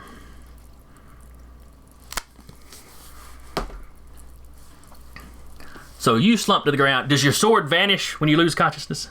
I would say so, yes. So shooting star, what you see is, you see the guy lean out, beautiful shot. You hate to give the enemy props, but it was just a beautiful shot. Center mass. You hear a little gasp of breath from her. The sword disappears out of her hand, and she drops to the ground.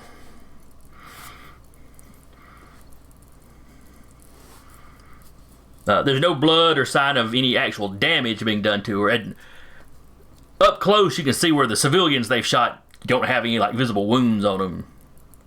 And you're close enough to one that you can tell he's still breathing.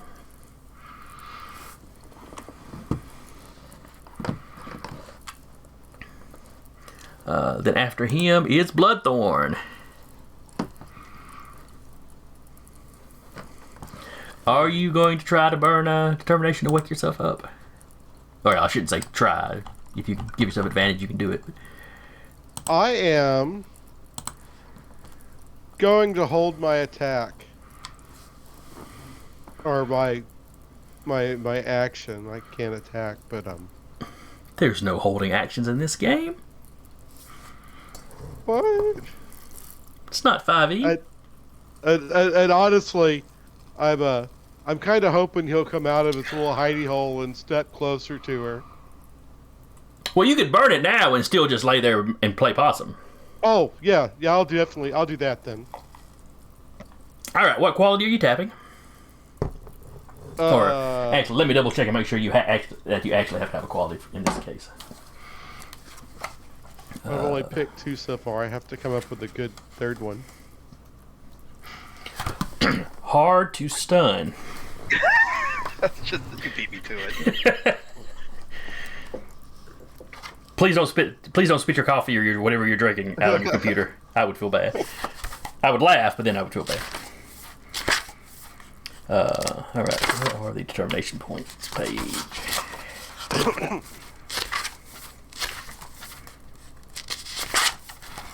All right.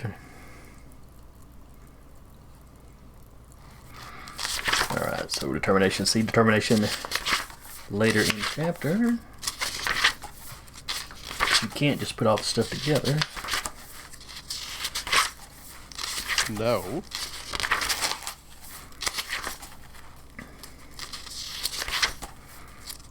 All right.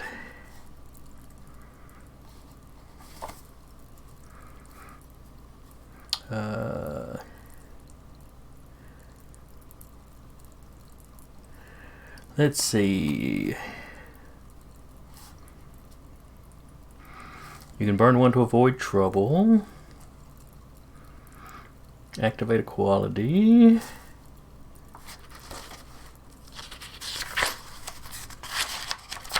This was that thing Tom brought up one time that we both thought he was wrong on, and he wasn't.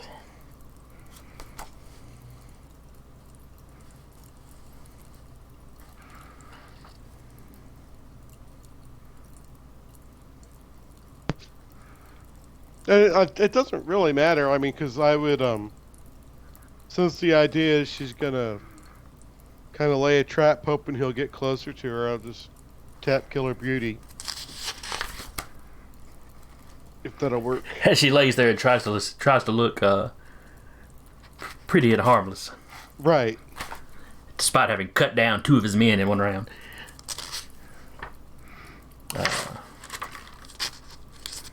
Well, I can't find it right now, but we found it that one time. We know how it works. So, all right. So you have burned determination. So you are now awake, but you're still laying there, just barely cracking an eye open.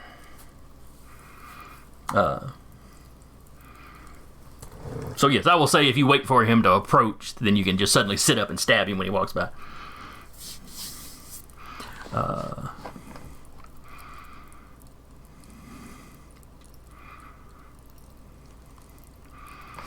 So next up is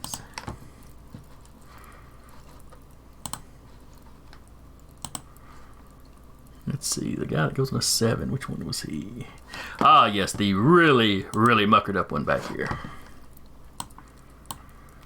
He wants to get out of the line of fire. He is going to take a shot at Geode, because Geode's just the one up front there. We'll let Zach roll for Geode this time. So Zach, give me a D6 roll.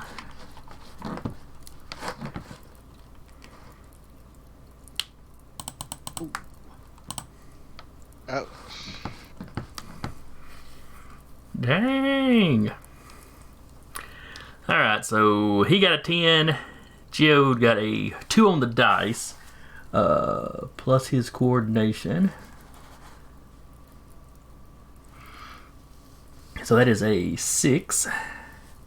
So 10 versus 6. Still a massive success.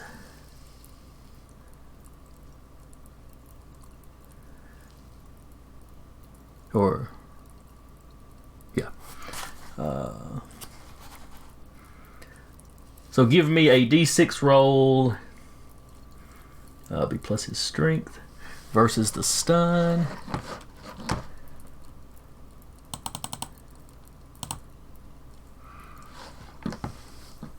That is a d6 plus what? D6 plus 7. Alright. Oh. Alright, he is stunned for a round.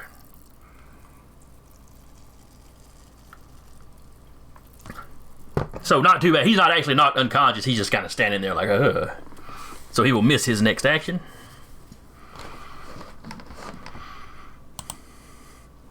The next guy up will also take a shot at Geode. But he is the one with the suppression fire on him.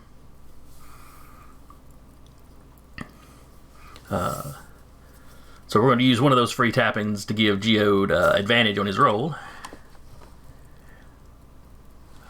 Mike, give me a d6 roll for Geode, this attack.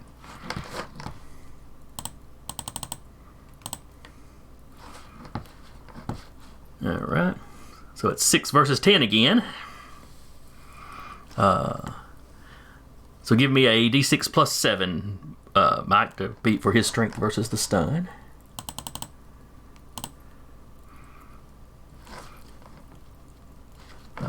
Ooh. Geode gets a massive success. So he is not stunned from that second shot. Then it's his turn. He can't do anything, but he does come out of his stun.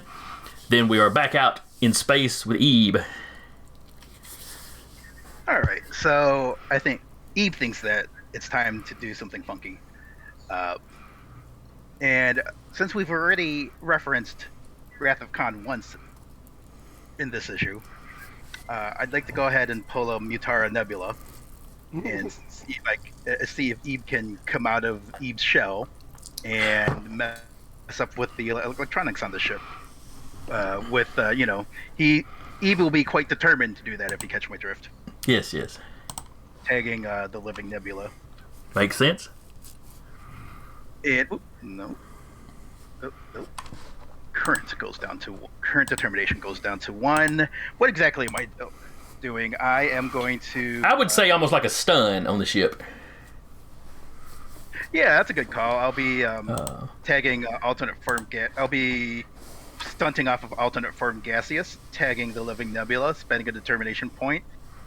And since I have power alternate form, I trust that I would get a +1 to the roll. Yes. So I'm gonna create a roll description: funky gas stuff. That works. And that will be starting with an 8. All right, so that is an 8, essentially to hit. Although actually, plus. No, because the determination is just to be able to do this at all. There's no bonus to the roll. Okay, so funky gas stuff, rolling +8, because I'm rolling off of the alternate form power. Is that correct? Oh, but I do roll +1 because I've got the power skill, the specialty. Yes. So you're actually so this roll is actually a 14, correct? That's a 14. Well, you just rolled a 13. You said you get a +1, or did you put the +1? I When did I roll? I'm sorry, I'm not sure when I rolled a 13. There's a 13 on the screen. 6 plus 7. That was from when I was rolling for Geode strength. Oh, I'm sorry. That's me not keeping up. All right. Just want to make sure we're on the same page. So I am rolling with a +9, 8 for the alternate form, 1 for the specialty. All right. And here comes some funky gas stuff. All right, so 11 is the number the ship needs to beat. I'm going to use its structure to kind of be representing its strength in this. So that's a d6 plus 5.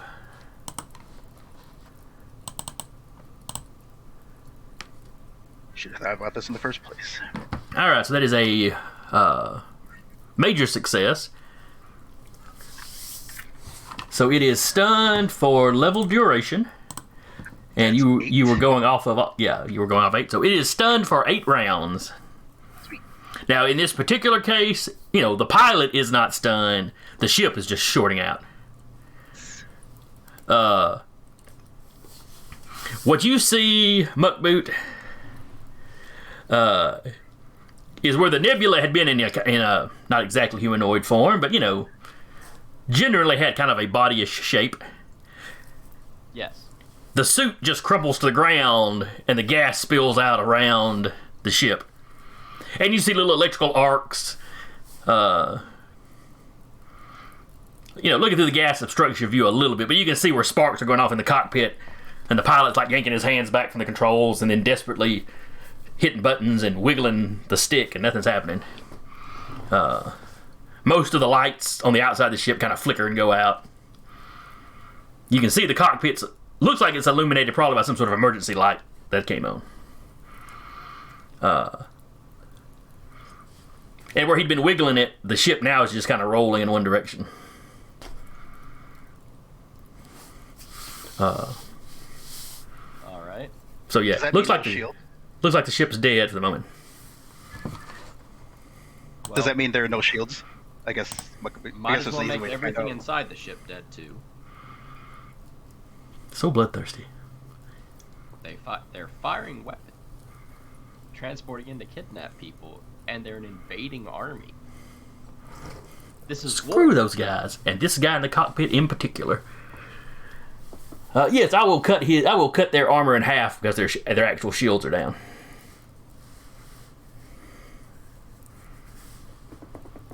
Then on my turn, which I believe it is,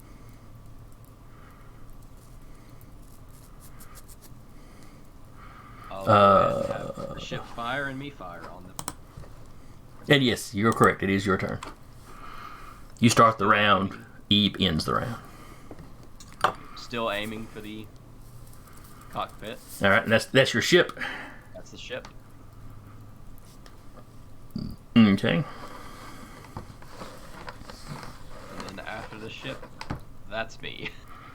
All right. So the ship gets just the baseline D6 roll because there's nothing the ship does that alters it.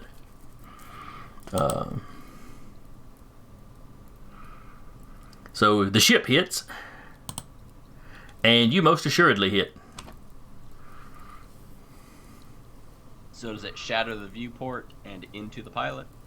Or does it just puncture it? Oh, let me see. How much damage did your gun do? 6. All right, so it does 6. Your ship gave you a +1 to that.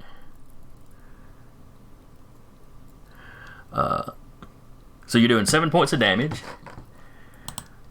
Its 5 armor is halved, so 2. So it takes 5. It's got 5 structure. So yeah, the canopy blows out. The pilot, who unfortunately was like he had unstrapped himself to get up out of the chair to go try to do physical repairs or figure out something, gets sucked out of the front of the ship.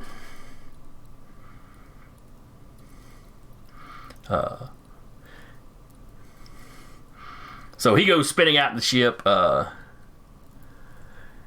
You see his helmet form up out of his collar around his face, around his head.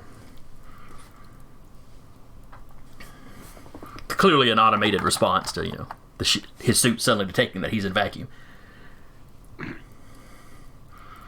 But he is propelled. He is, all the air rushing out behind him. He is propelled away from the ship. Oh, so they are a oxygen or gas breathing race. Yes, and he's got a nose and all that jazz. Also, I'll quickly flip to Geode.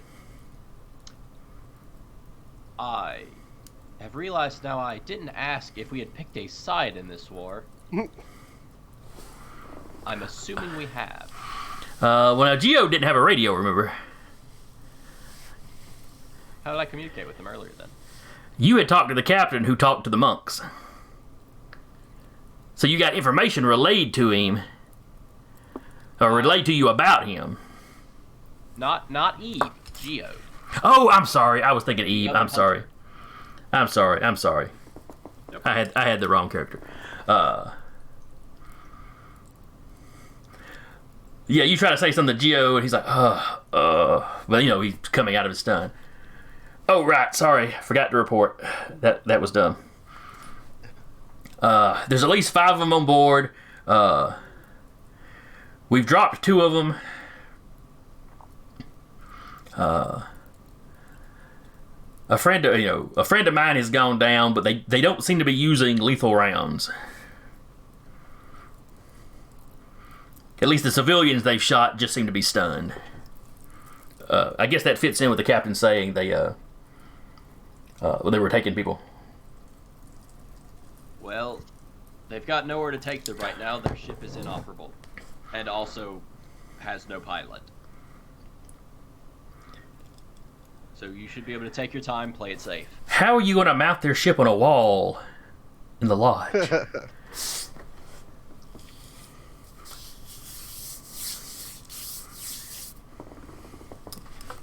Just shrink it. I'll just take a picture of it and be like, I killed this thing. It'll be like an NFT of wall mounts. Well, that's clearly how the galactic economy runs. And also, at this point in my life, I could say I've killed anything, and people kind of have to believe me. Well, that's fair. You are Grand Hunter after all. Or Hunter Supreme, whatever the title was. I'm one of the Hunter Supremes. Alright. So Geode's like, if you hurry in here, you might be able to pick off like one of the last ones. But one of the 3 that are left ain't looking too good, so I think we've probably got this handled if you need to be out there handling something. I will attempt to contact the nebula.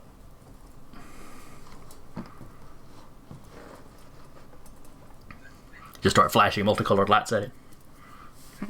Something. Eve comes flying over to you. What did you say about my mama? That she was more solid than the rest, especially in the rear. Alright, next up is Silver Shooting Star. I'm going to advance and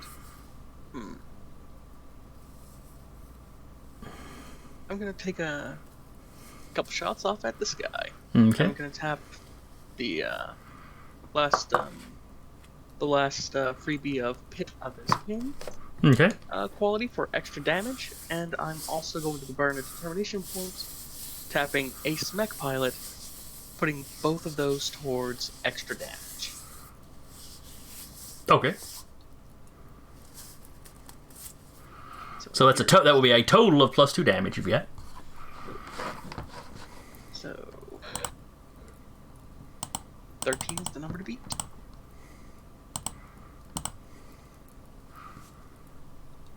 Alright, you beat him by 7, because 6 does not beat 13.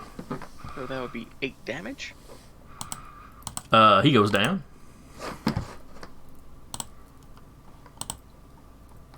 And do I need to roll a test to see if I killed him? Oh, that's right, because you are doing... It is a shooting attack. Yeah.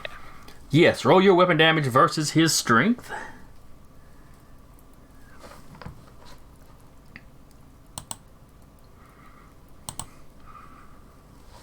He got a 6.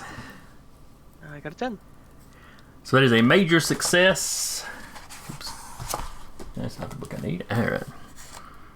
So outcomes. Damage. That's the section I need. Alright, so shooting is a killing attack.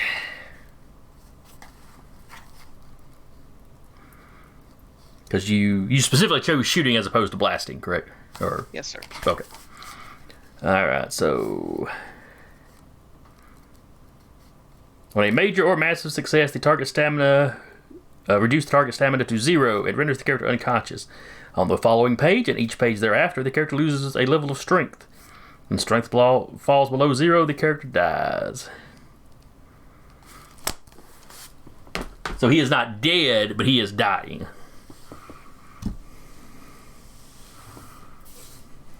That'll work.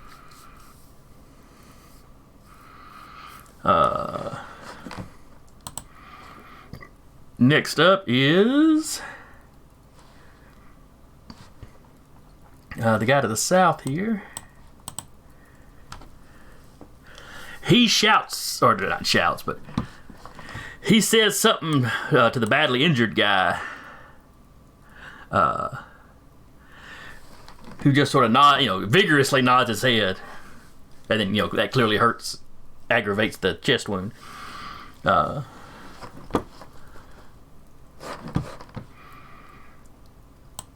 And he runs here. As he goes by, the injured guy holds out a hand. He grabs that guy by one hand, reaches down and grabs the guy shooting star just shot. And just from 1 second to the next, they're just not there anymore. Well, that's going to be a bad time for them.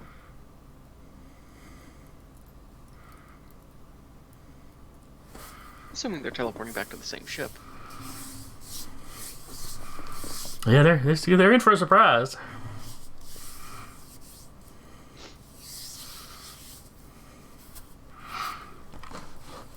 But in space, no one can hear you swear. The next up is Bloodthorn. That's what sign language is for.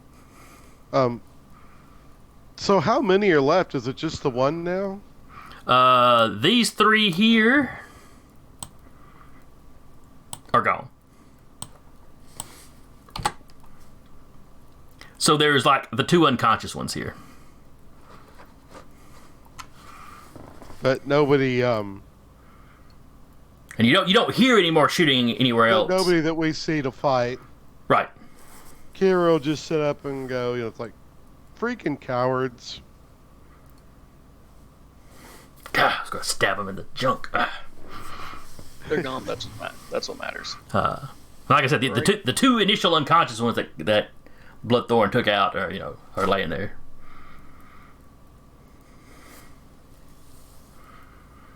I'll look at Gia. It's like, do we want to kill him or what?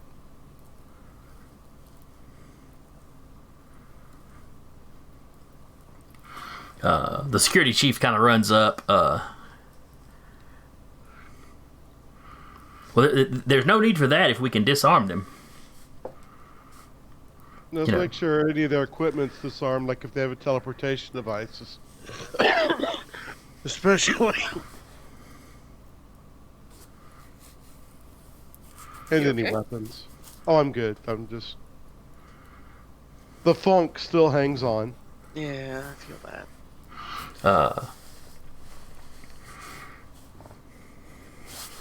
So yeah, he starts fiddling around with their suits, trying to get their suits off. After making sure to kick their guns away from them. Yeah. I'll help. But yeah, there's eventually a snap hiss, because it's just a matter of finding the proper latches and stuff. And the helmet, the face part looks like one solid piece that kind of goes up over the rest of the head and then attaches to the back as the rest of the helmet kind of folds back around.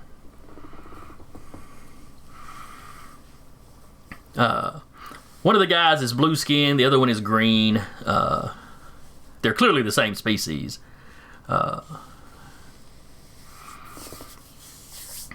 One of them's blue haired, one of them's got kind of orangish hair. When I showed you the helmets where you had those ears, they've got ears that go off like that. But basic humanoid, a mouth, a nose, 2 eyes. So, as far as we know, is this the first time any of these guys have been taken alive?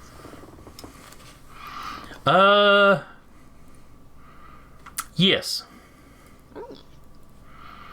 They have pretty well been successful with taking any other ships. In the 6 months, there has not been any decisive naval engagement with them. anytime there has been naval engagements, they've had massive numbers on their side. Because a lot of the rim worlds don't have much of a defensive fleet. They may have 6 to 10 ships. Enough to keep most pirates, at bay. Well, we could turn these two over to the security guard and then invade the ship if it's disabled. Geode's all for that. He tells you when all this is said and done and the ship is safe, he will likely escort, take those prisoners back. Well, if he's talking to Bloodthorn, we will take those prisoners, back to the lodge for questioning.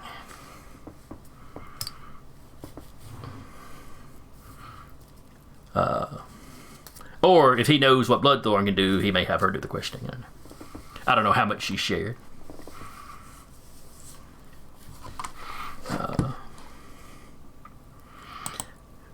But then we jump back out into space with Ebe and Muckboot. Specifically, it's Ebe's turn.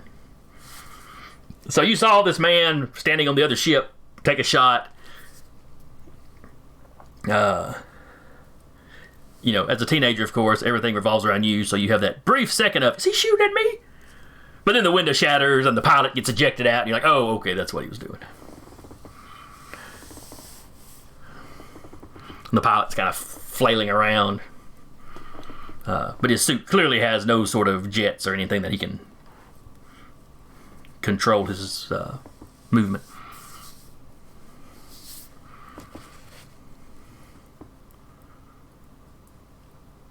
Mike, if you're talking, you're muted. Thank you. Ebe considers just plunging into the gaping hole in the canopy and continuing on with the frivolities. But Ebe decides that perhaps it's time to make contact with the unknown allies. So Ebe's going to hang on to the onto the ship with one arm and maybe stretch over towards where Muckboot is. Okay. And here's a question. I don't suppose I forgot to I just wanted to check in the options for super senses. Does that include radio? No. Okay. I know sometimes in these superhero games, sometimes when they cover super senses, they include some kind of radio sense. I was wondering if it'll be possible for. And again, since I forgot to take super senses, I'm just kind of speaking theoretically, but is there any possible capability theoretically for Eve to just tune into communications equipment, or is that perhaps another stunt and another? That would probably be another stunt. What I would say that Ebe could do for free in this case is reach out and touch Muckboot's helmet. And since he communicates by vibration, it just vibrates through the helmet. Oh, and then he could pick up the vibration, kind of like if you had two astronauts, they could, and their radios were out, they could press their helmets against each other and hear each other a little bit. Yeah. As long as the helmets were touching. Sweet. Okay, so Ebe still outside of the containment suit will do that. He will surround Muckboot's helmet in Eve's gaseous form, and you'll start to hear kind of like the as he tunes in how to do this outside of his suit. Okay, there we go. Yeah, how to vocalize and say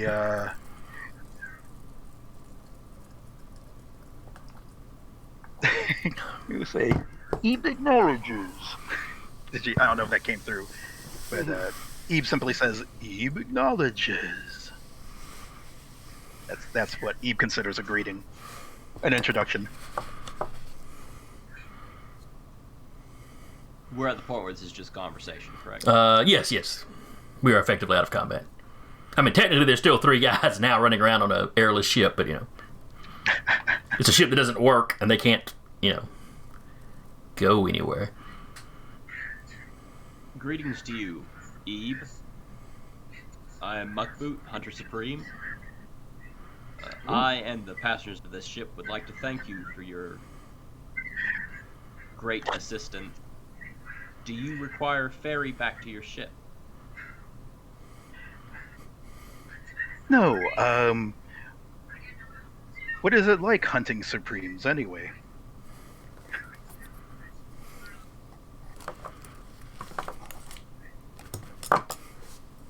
I see there appears to be a slight language barrier here.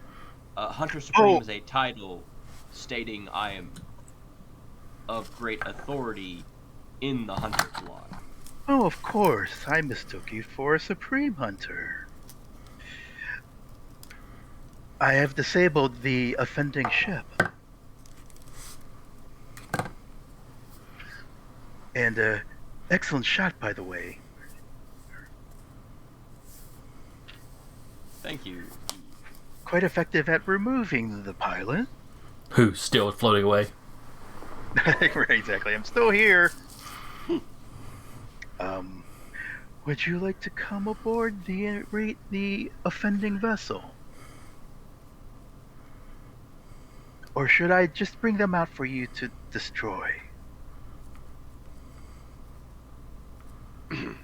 Well,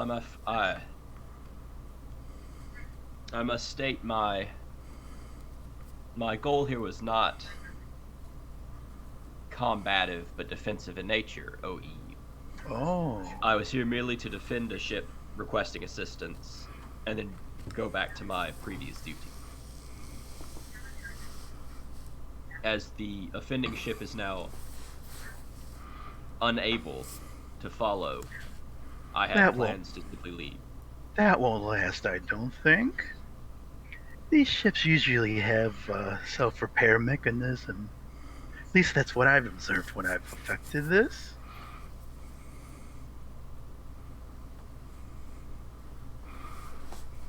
I mean, I assume you would know that, not necessarily, if not an actual 8-page count, that this usually doesn't put ships down for the long term. Yeah.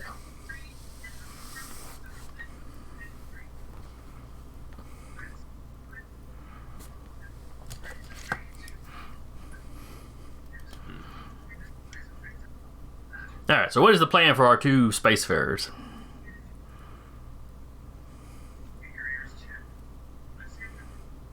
Perhaps we went onto the offending vessel.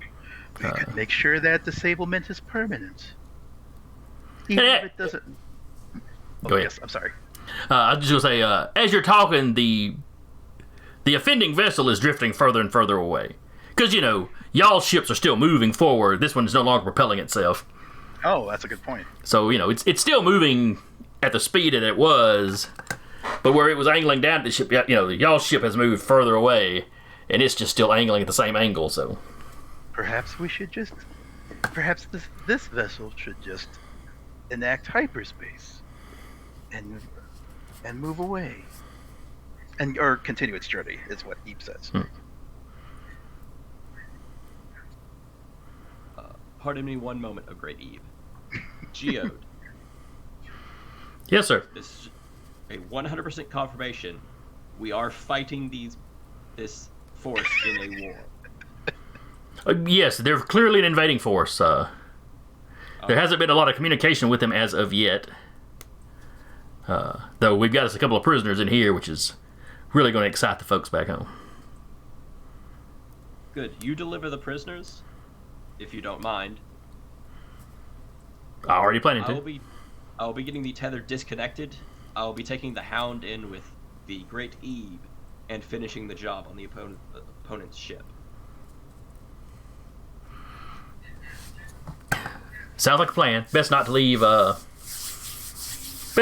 wounded animal behind you. A beaten dog may fear you, but will bite when you turn its back.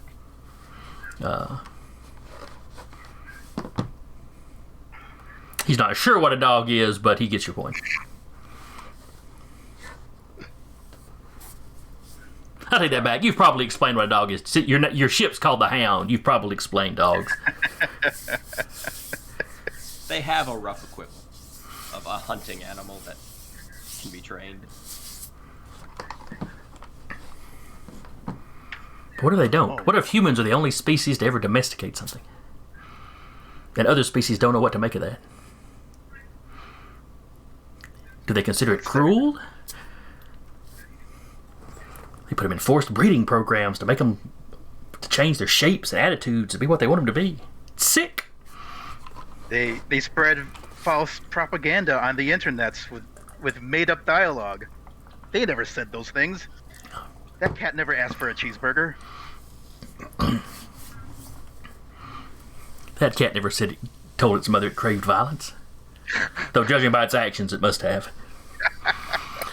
But so, can I get the tether disconnected? Oh, yeah. As soon as you radio the ship, and hey, let go of the tractor beam, they will release you. The captain is thanking you profusely, and please pass his thanks on to the great Ebe. Will do, sir. But considering we're talking through vocal comms, I'm fairly certain Ebe can hear you. Yes, if y'all are back on on your ship now talking, yeah. Ebe would be able to. Well, the communications is still a vibration for the noise for me to hear. Oh, that's right. So as long as Ebe's enveloping you. That's a good. Actually, it just occurred to me. I couldn't have stretched over to him because I'm. Did I get back? Did I get back in my suit, or I think could you not stretch in your gaseous form? No. Well, he no, couldn't. I mean, What he couldn't do is he couldn't grab your ship to pull himself to you. So yeah, you'd have had to get back in the ship and stretched over, but you could still have put the hand of your suit on his head, or lean forward and butt heads with him. You know. Yeah, I guess he could move like any being could do. Yeah, that's true. Because like even in the gaseous form, you can still move around and stuff. But that's true. But if we are going to continue the merriment aboard, I will definitely want to re-enter my containment suit. Eve's containment suit is what Eve will want to do. I guess we're gonna clear this bad boy room by room then, and take the ship. Agreed. All right, so y'all jump back over to the pirate ship, well, not pirate, but attacking ship.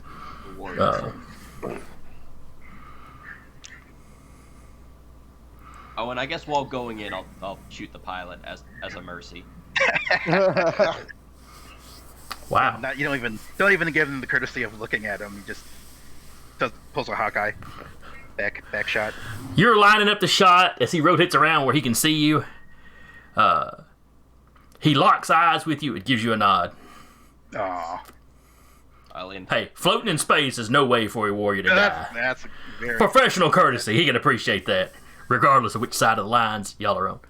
right on.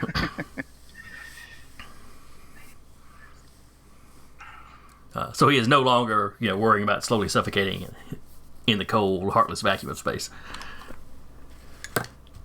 And we are once again reminded that Muckboot is not a superhero. Mm-hmm. Or of a space vigilante. Muckboot is a hunter. And was a soldier before that. And before that, a soldier. And before that, a hunter. Kind of just, depending what decade it is, Muckboot is a soldier or a hunter.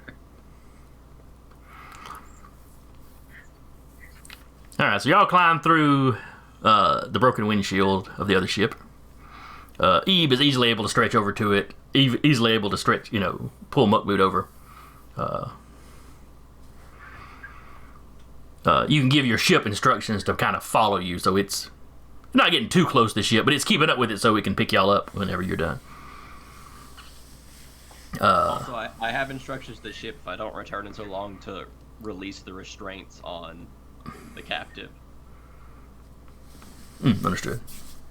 Because it would be cruel for me to die on the ship and leave the Starforge to die. No. But The Starforge is still there. she is a Starforager, though. She can forage among the stars, it'll be fine. They're not Starforagers. Oh. So yeah, y'all get on board. You make your way slowly down the hallway.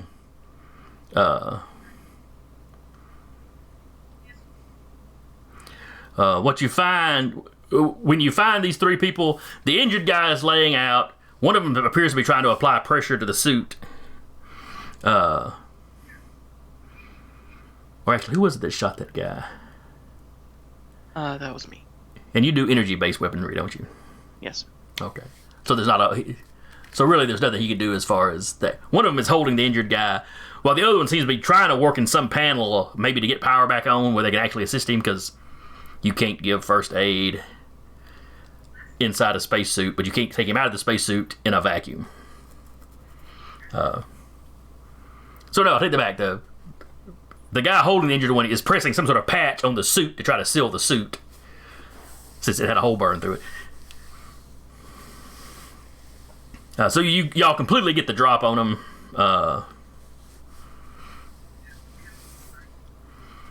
Eve supposes that if they could just maybe disable the engines, that would be sufficient, and then just let the life support come on at the when the ship self repair kicks in.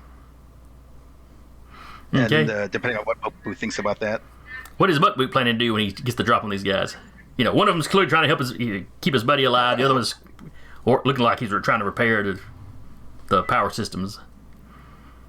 I'm on a side in a war.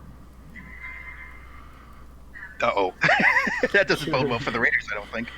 You can take prisoners in war. It's okay. There's all kinds of rules about it. We have prisoners already. I'm here to take the ship. So pow pow pow. I shoot I shoot the being attempting to fix the power. Ooh, okay. All right. He never saw you because there's no way they can hear you, and he's focused on what he's doing. So basically, you can take these three out without too much trouble. All right. You know, especially the already dying guy, who truthfully probably has already passed, because he only had like 2 rounds to live anyway. Do you want me to roll shots? No. Okay. That would just be mean at this point.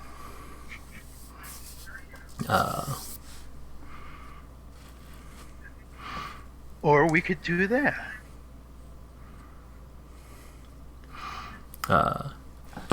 There's nobody else on board. You now have control of the ship. Does the power come back on? Yeah, you know, within the next minute or so, the lights kind of flicker. Everything you know, through your boots, you can kind of hear the hum of everything kicking back on, or feel the hum. And then as soon as power comes back on, like an emergency shutter kind of comes down over the busted out wind canopy. And then your suit detects energy, or not energy, air pressure starting to build up in the ship. You know, as the life support kicks back in. Ebe wonders aloud if perhaps this ship has a jacuzzi on board. That was what was missing from. That was what we were talking about missing from the. Yes, the jacuzzi had been removed, and any sort of entertainment in the computer had been taken out. Unless you were into philosophy books. Plenty of philosophy texts. I'll read the cliff notes just to help. Eve will read the cliff notes to just so Eve knows better how to bullshit his way through such discussions. Mm-hmm. But Muckboot, at a glance, you can tell this is a military vessel. You know, there's not a lot of fanciness here. Everything seems to have a purpose. There's one room with a bunch of bunks. Has the other ship already engaged to hyperspace? Or was this takeover so fast it didn't matter? They've continued to pull away from you. Am I able to open up contact with them using this ship? Sure, or you could radio your ship to relay. Either way. Well, I want to know if I can do anything with this, like if I know how to do things with this ship. Oh, can you pilot this ship?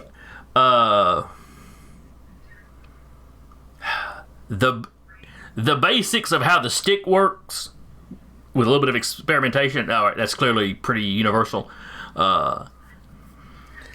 You can't read any of the switches, you know, labeled switches. And, you know, All right. even amongst one species, you can have all kinds of different layouts for for what buttons do. Now, some of the gauges, you can kind of guess what some of those might be. Is this ship small enough to fit in the larger ship? Not Or with dock the... with it and travel with it. Not inside the dock. With a little work, you could probably attach it to the outside of the hull so that they could carry it. The Hound and Geode's ship could probably drag it along, but it'd be a lot easier with the bigger ship. You know, just basically magnetize it or strap. You know, magnetically strap it down to the hull of the ship and just kind of carry it on like that, like a cargo container on top of a van. Yeah, essentially, I'll contact them and ask for permission to do so now that the ship has been cleared. Yeah, actually, the captain. Presumably, we need all the information we can get about their teleportation, their weaponry. Yeah, yeah, that makes perfect sense to the captain. You know, there's no indication of any other enemies around. It shouldn't take any more than an hour to get it properly fastened. So yeah, he's happy to do that. He'll get his engineers on it right away. All right. And the ship slows down, comes back. They use the tractor beam to pull it in close, and maybe even Eve's great strength to hold it in place.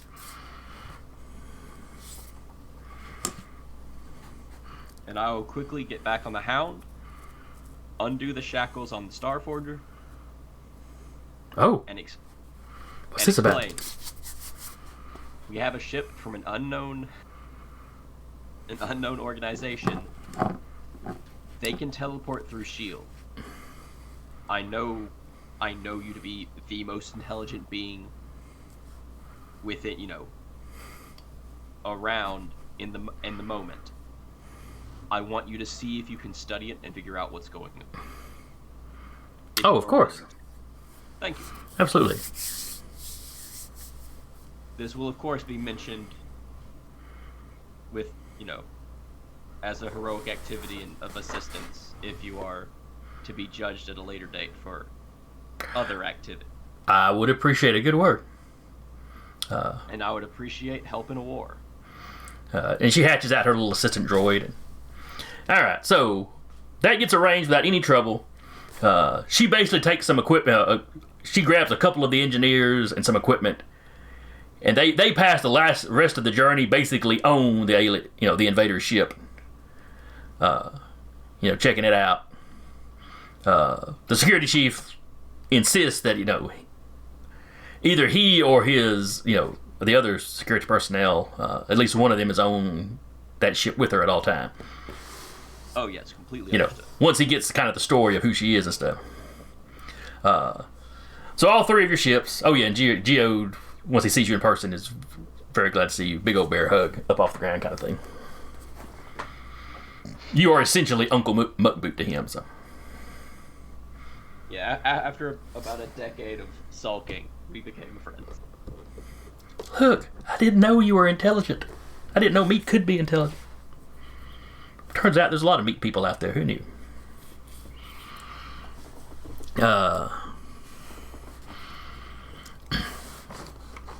So you travel on to the lodge. When you arrive, Muckboot, you have never seen space around the lodge this crowded. Is it around the dry dock or both docks? Like, is there so much traffic that they're having to take non-materials at the wet dock? Yes, there's a queue at both docks, and there's a lot of ships that are just off some distance, just kind of parked. You recognize ships from a few of the different governments around, and like I said, there's just a constant, people dropping people off. Lots of shuttles, mostly. There's a lot of large ships, cruisers, one battleship.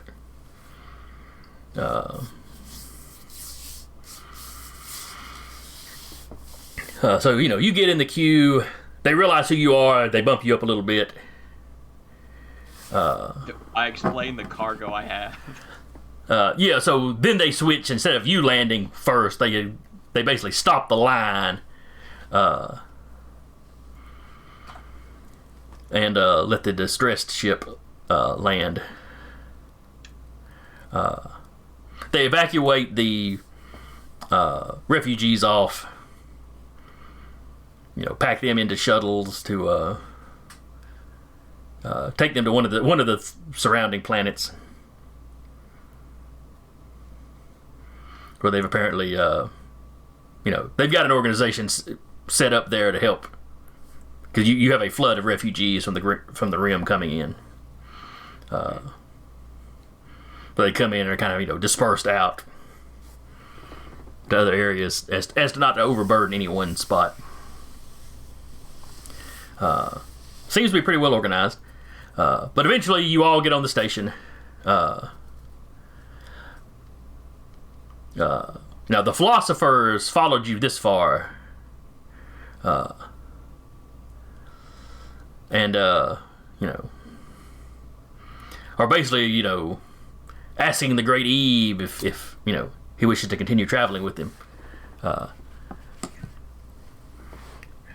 Or if he must help, the side of righteousness in this coming conflict.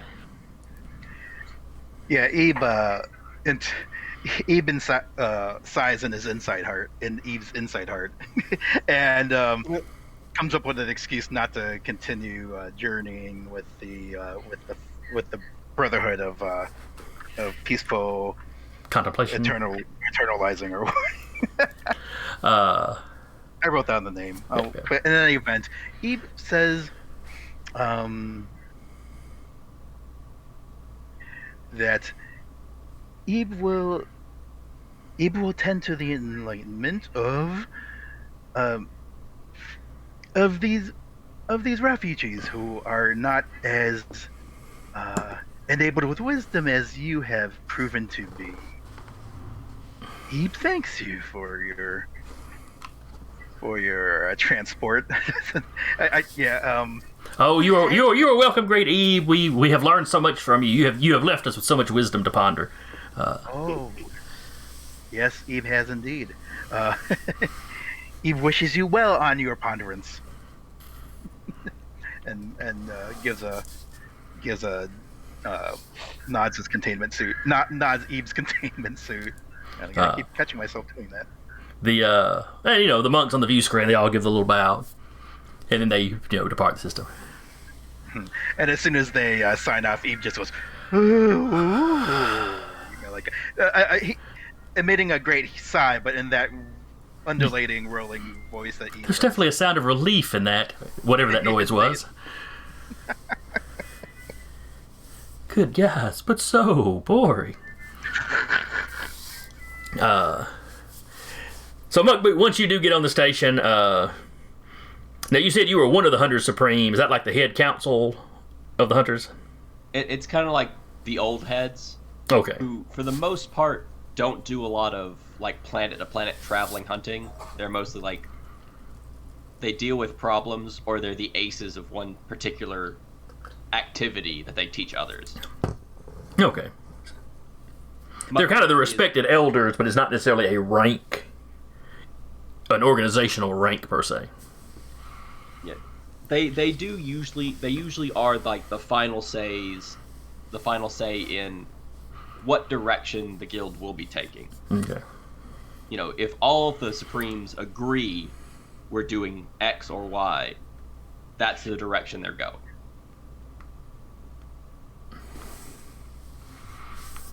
But for the most part, because the Hunters Guild usually is not super unified.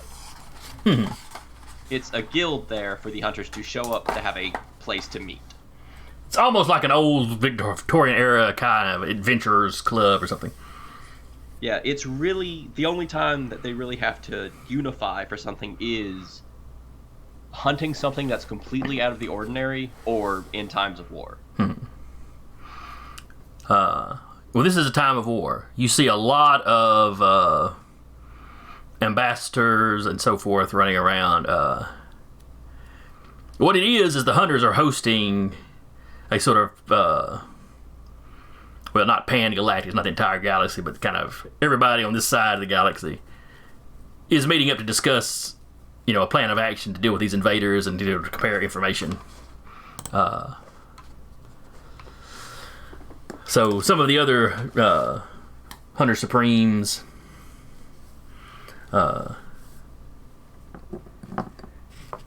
Are present. right. I'm just Well, picturing the lodge being covered with all kinds of trophies, stuffed creatures, and A lot of it would be, yes. Especially in, like, the public areas that non-hunters could show up in.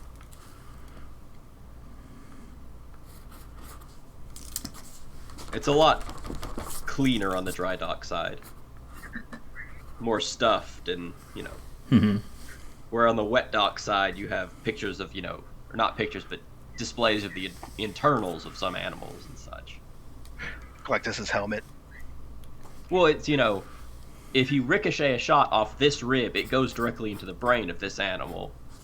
Of trick shots of the past and traps that work, and demonstrations and examples being shown. Because you're trying to be a better hunter, you need to know how these things work. The Hunter Supremes teach the real specialist and specialized stuff. So anyway, one of the other Hunter Supremes comes out to greet you. Diut, Geode's father. Dude. I come bearing a new hunt. Oh, I think there's going to be a lot of unusual hunting for us soon. But I hear you killed a ship. Well, killed everything in it. Unfortunately. Yes, G has already given me or sent in, a written report or a recorded report. But the council will. Go ahead. We currently have an emergency science team doing their best to study the teleportation techniques and how they are bypassing shields. Yes, we have a ship of Starforgers in system currently. We'll be contacting them, both to take custody of your prisoner and likely to take over the examination and potential reverse engineering of the invaders' craft. And I would like to personally state the compliance of the prisoner in both their assistance in this effort and their non-attempt to escape. Well, you will of course be, able to give a report to the Starforgers that you hand her over to. So, Yes.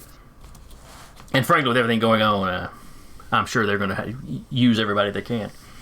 Yes. And now, Dayut, what I just finished stopping something that Starforgers ran from in my own section of the galaxy. What has happened in these 6 months?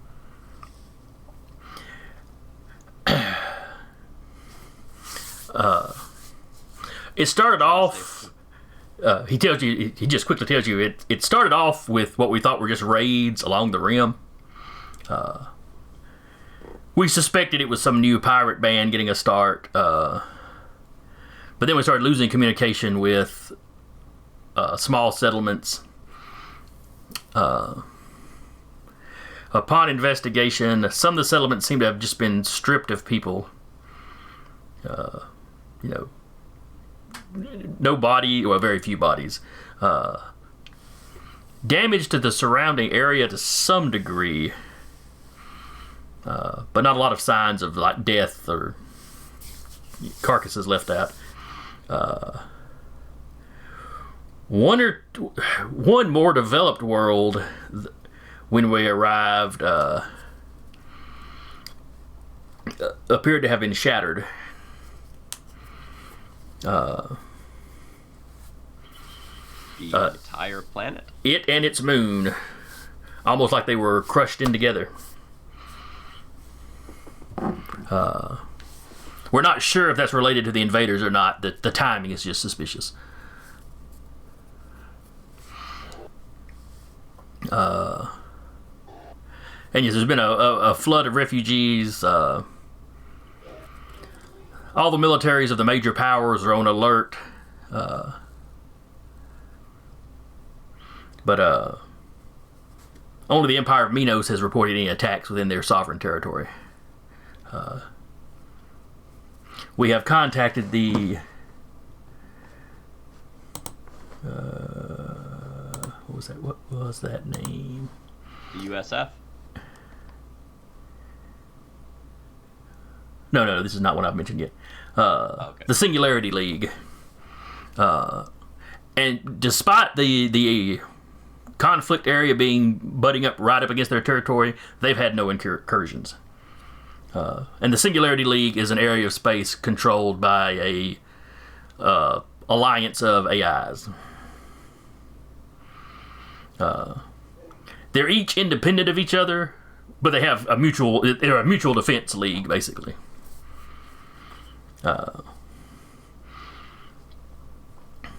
It's an area of the galaxy that just happens to have very few inhabited worlds, so they've moved in and taken over, a vast area. Most of the AIs are only interested in building megastructures around their suns to harness all of its power. And basically run themselves on computers powerful enough that, that a year of real time is like they've had 1,000 years to play around. They've only got until the death of the Heat universe to exist. They're going to stretch that out as much as they can.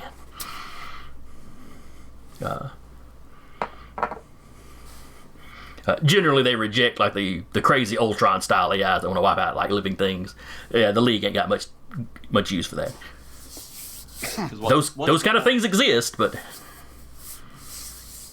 yeah, the universe is plenty big. There's a lot more uninhabitable worlds than habitable ones.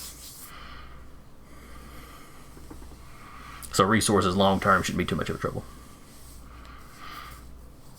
But they're not reporting any incursions. Refugees that have fled into their section of space have been given assistance in getting to people that can help them better.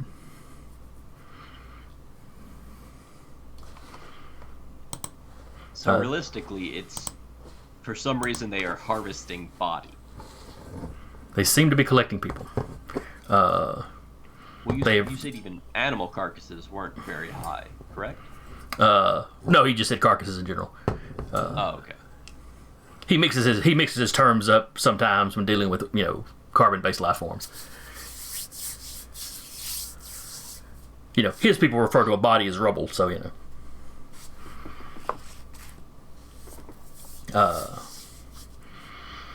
But yes, everybody's meeting up here for a full-on plan on a plan on how to deal with this. So far, they've got no idea who these people are.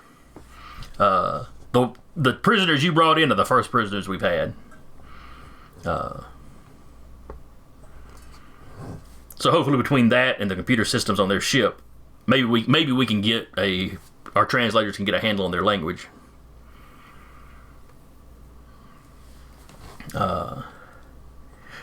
And then he comes to a full stop and puts a hand on your shoulder. I should also warn you, the Baron is back. Mike, how do you say that guy's name?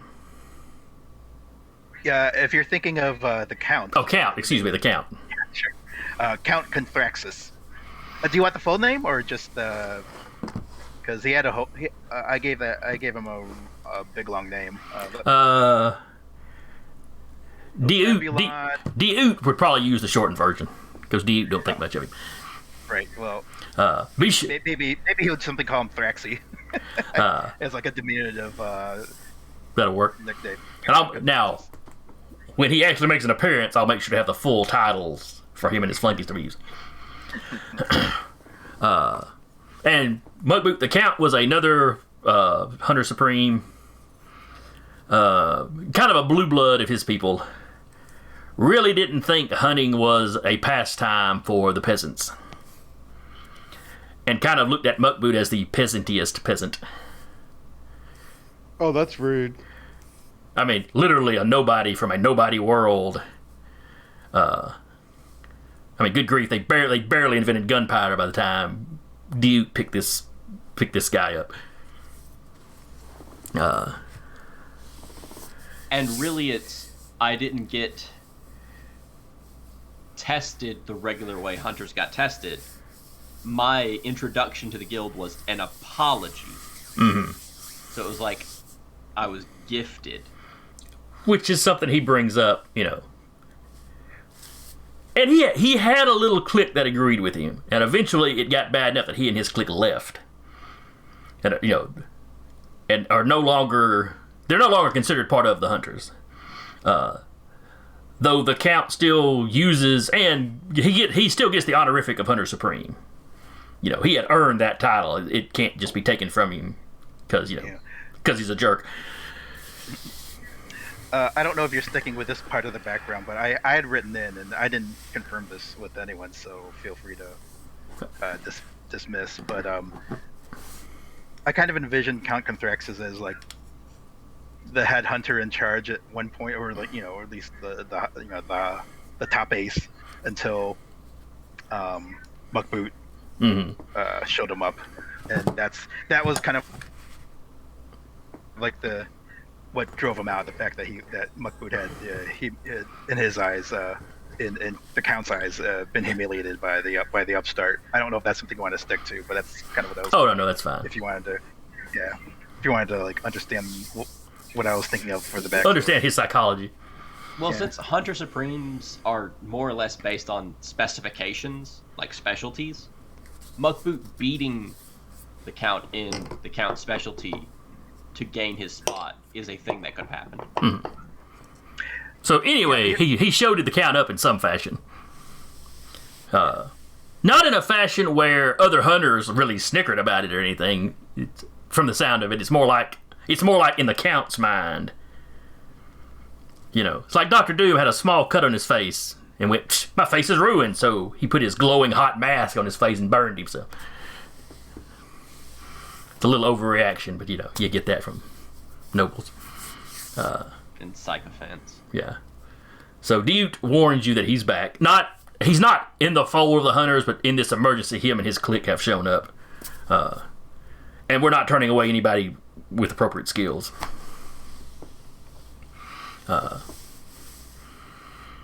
Now, I don't like to underestimate myself, but would it be better for me to shy away or be in the dark for the moment? No, the Count can just deal with it. He has come here to our organization and our home after, having left. No, he just have to deal with it. I just didn't want you to get blindsided,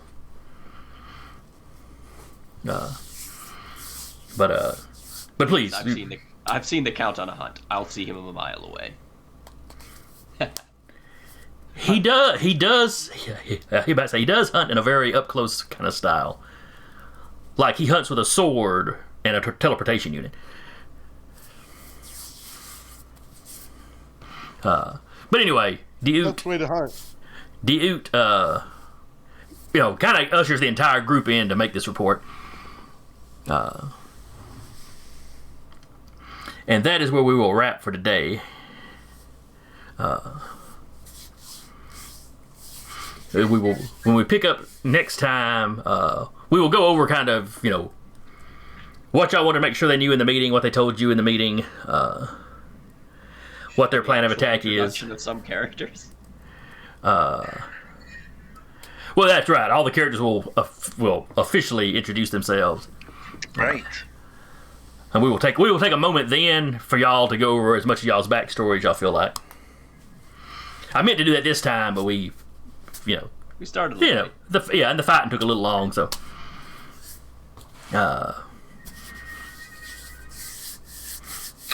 And of course we will find out what you discover from the prisoners.